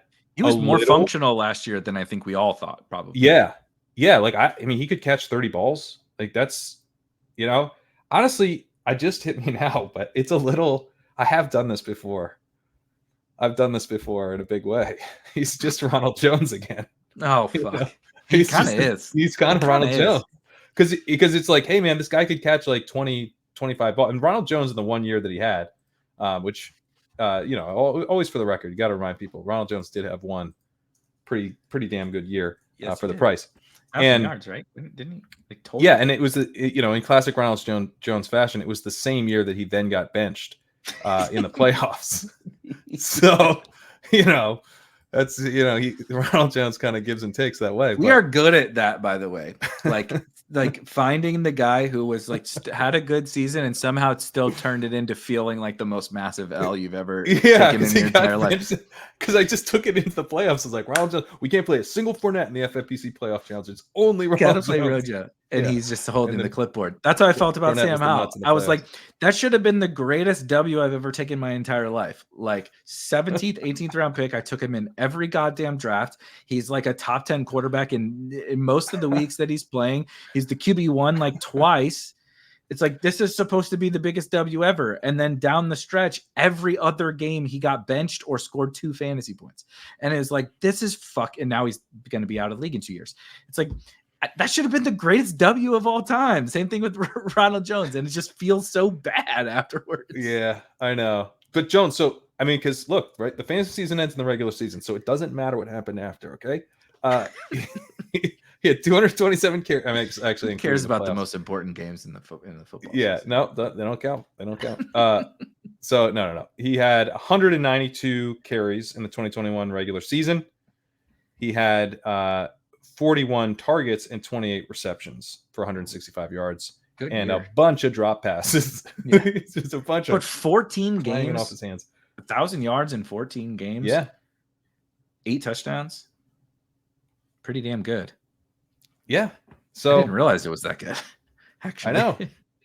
I know. He actually had one really good season. So that's where I'm like, I guess maybe that's the I didn't realize it, but I think that's maybe what is making me a little bullish. Is I'm getting a little bit of Ronald Jones vibes. We're like this dude's only gonna run the ball, and it's like he could get 40 targets. He could catch 30 balls. He could also run for 1,000 yards. He basically the team seems to be saying they would like him to handle 250 carries. Like they want to run the ball a lot and they want him to be the bell cow on the ground. So like. This is about as cheap as I've seen a profile that most people normally go really crazy for, probably since Ronald Jones. Like I think that's one of the reasons I was so in on Ronald Jones. Like, hey, you guys don't you guys love this profile? Like he's an explosive 2-down runner who can add a little as a receiver. Like I'm used to taking this guy in the 3rd round. Like this is Chris Carson, but I'm paying like 9th round prices for him. So I just like, it's a very different type of runner than Rojo. Rojo bulked up, but he probably never should have because why did he bulk up so much? He's this explosive runner and he puts on his weight and he's not really that explosive anymore. Yep. So not ideal. But, Zamir also bulked up. Yes. So maybe it's pretty similar. If anyone listening to this has check out the picture of Zamir this offseason. He looks just like the Incredible Hulk. And I don't think that's a good Jones thing. Again. Yeah. It's definitely I'm in, by the way. I'm very in. But I think the synopsis of all of these guys that actually, is actionable and important is kind of what you said there, that like because of like I was saying with the Island of Misfit Toys thing is because of weird, quirks about the player or issues that the player has or whatever, the flaws on their resume, we have, pushed them to a range that historically that type of player would never go. They just have this weird wart that, Brian Robinson has a weird wart. Ronald Jones had weird warts. Devin Singletary has weird warts. And like, we're just, because they're not Breece Hall and they don't play on, the Chiefs, right? Like because they don't have that on their side, we're just like, toss him in the 10th, man. Like toss him in the 8th, toss him in the 10th. Like we don't care. And it's like, yeah, but those can be the best wins. And they, even if they're not the biggest wins, it's the easiest path for them to be wins. Like even if they're not awesome, they can be wins. Right. Even if those warts are real, they can be wins. Whereas like some of these other guys, it's like if Joe Mixon's warts are real, you want to know what kind of fucking loss that is in the 5th round of drafts? Yeah. That's a huge, huge, huge loss. If Isaiah Pacheco is really not that special and Deneric Prince is, or they just say, CH, you're the new McKinnon, and we're paying 4th round early, the 3-4 turn prices for Isaiah Pacheco, you know what kind of loss that could be? Whereas, like, dude, 9th and 10th round Brian Robinson, like, what are you losing? Like, you're not losing anything, but you have the same upside as these other guys. And so I'm glad you brought that up, because it's like a huge part of my strategy this year. And like I said, we'll find out if it's good or if it was a good or bad pivot.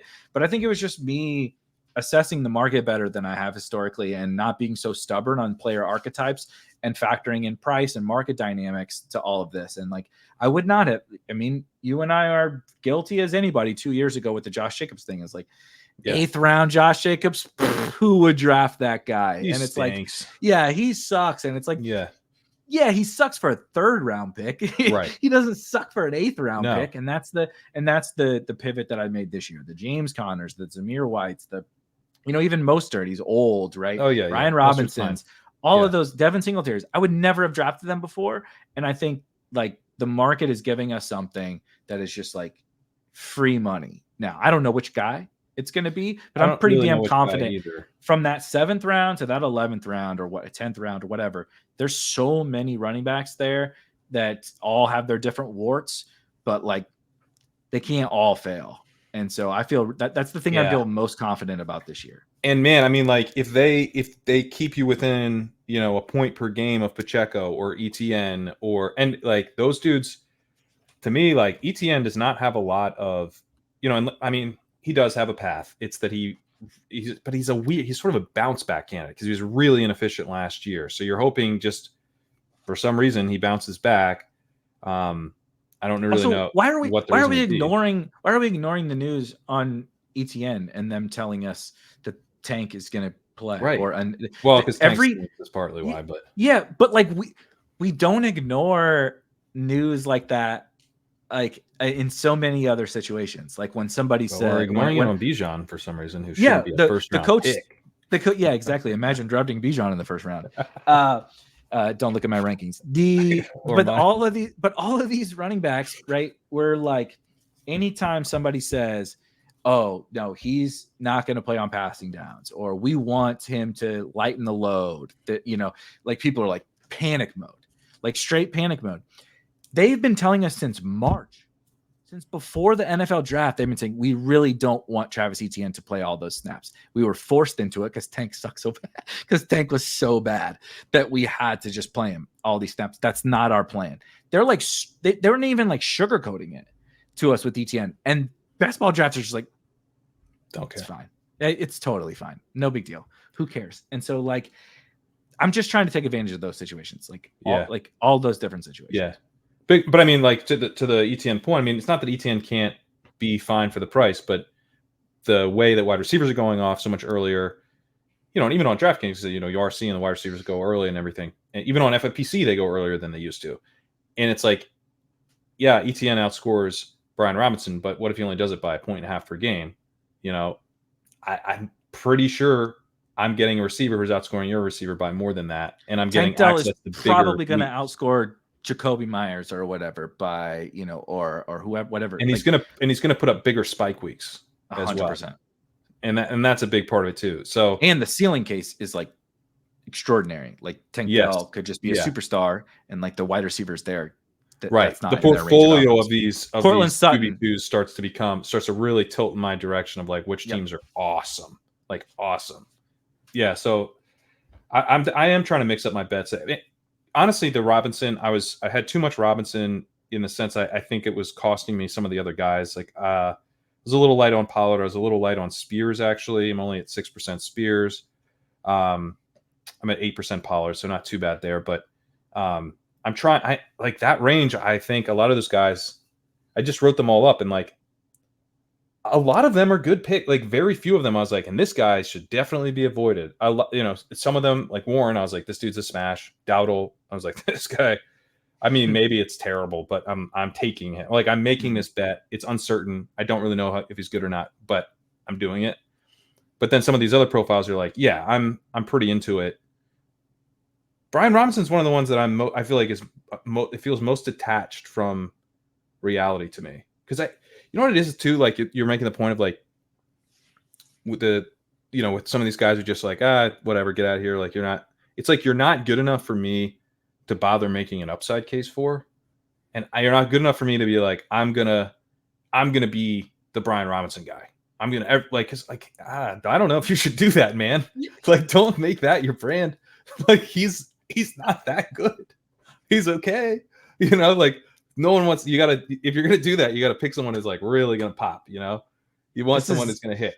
This is the Davis Maddock, the level best. Like, would Davis put his brand on the line for that player? And it's like Brian Robinson.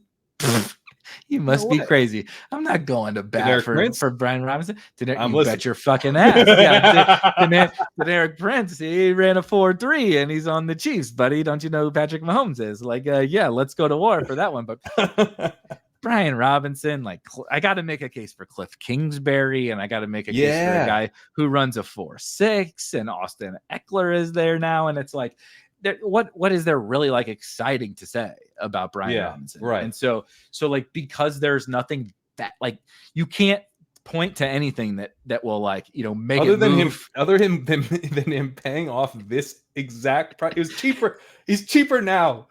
He did this already. Yeah, he was a significantly better pick than his price right now, with Sam Howell and Jacoby Brissett and a worse offense, and we're just like ignoring it, and he did this. He literally just did it last year. But we're just like, yeah, but he's boring, dude. His name's even boring. Brian Robinson, get a cool name like Generic Prince. Like that's a fucking cool name. That's a cool name. I mean, that is a cool name. That's true. Very, very, very cool name. Generic Prince is a badass name. Like that dude. We joke. Jesus, we're really getting into the bag. We did a whole, Rob and I did a whole show like that turned into this like cool name thing. We turned it into like a Harry Potter. It's like, if you have a cool name, like you're probably in Slytherin, and it's like, I want to draft the Slytherin dudes in best ball. Like nobody wants a Hufflepuff. Okay, like Brian Robinson. Brian Robinson is fucking Hufflepuff. Okay, like, and nobody touts Hufflepuff players. Nobody wants Hufflepuff players. But like that doesn't mean that they're bad wizards. Okay, and frankly, the Slytherin guys, Sky Moore, pretty fucking awesome name, right? Yeah, Slytherin, great name for sure. But all the Slytherin people are the ones that turn bad. That's true. But we fall back for them. It's powerful. It's a powerful house, but you never saw a Hufflepuff wizard in any one of the goddamn movies. Okay, they were non-existent, but they just kept the machine churning. Right? The Slytherin, they were throwing everybody under the rug. They were causing all the fucking drama, and that's all of these people. That's all these fun names. And where would you say Kadarius Toney? What's his house? It's Slytherin. He got kicked out of Slytherin. He got kicked out. His name's so cool, and he did so many cool things for one game that he got kicked out of Slytherin. That's He's how definitely cool Slytherin. He's for sure. Man, I love this. But it really is this. It is like, if you can't latch on to something where you're just like, yeah, like Brian I can Robinson sell that thing. That is what this is. It's not exciting. It just gets the job done.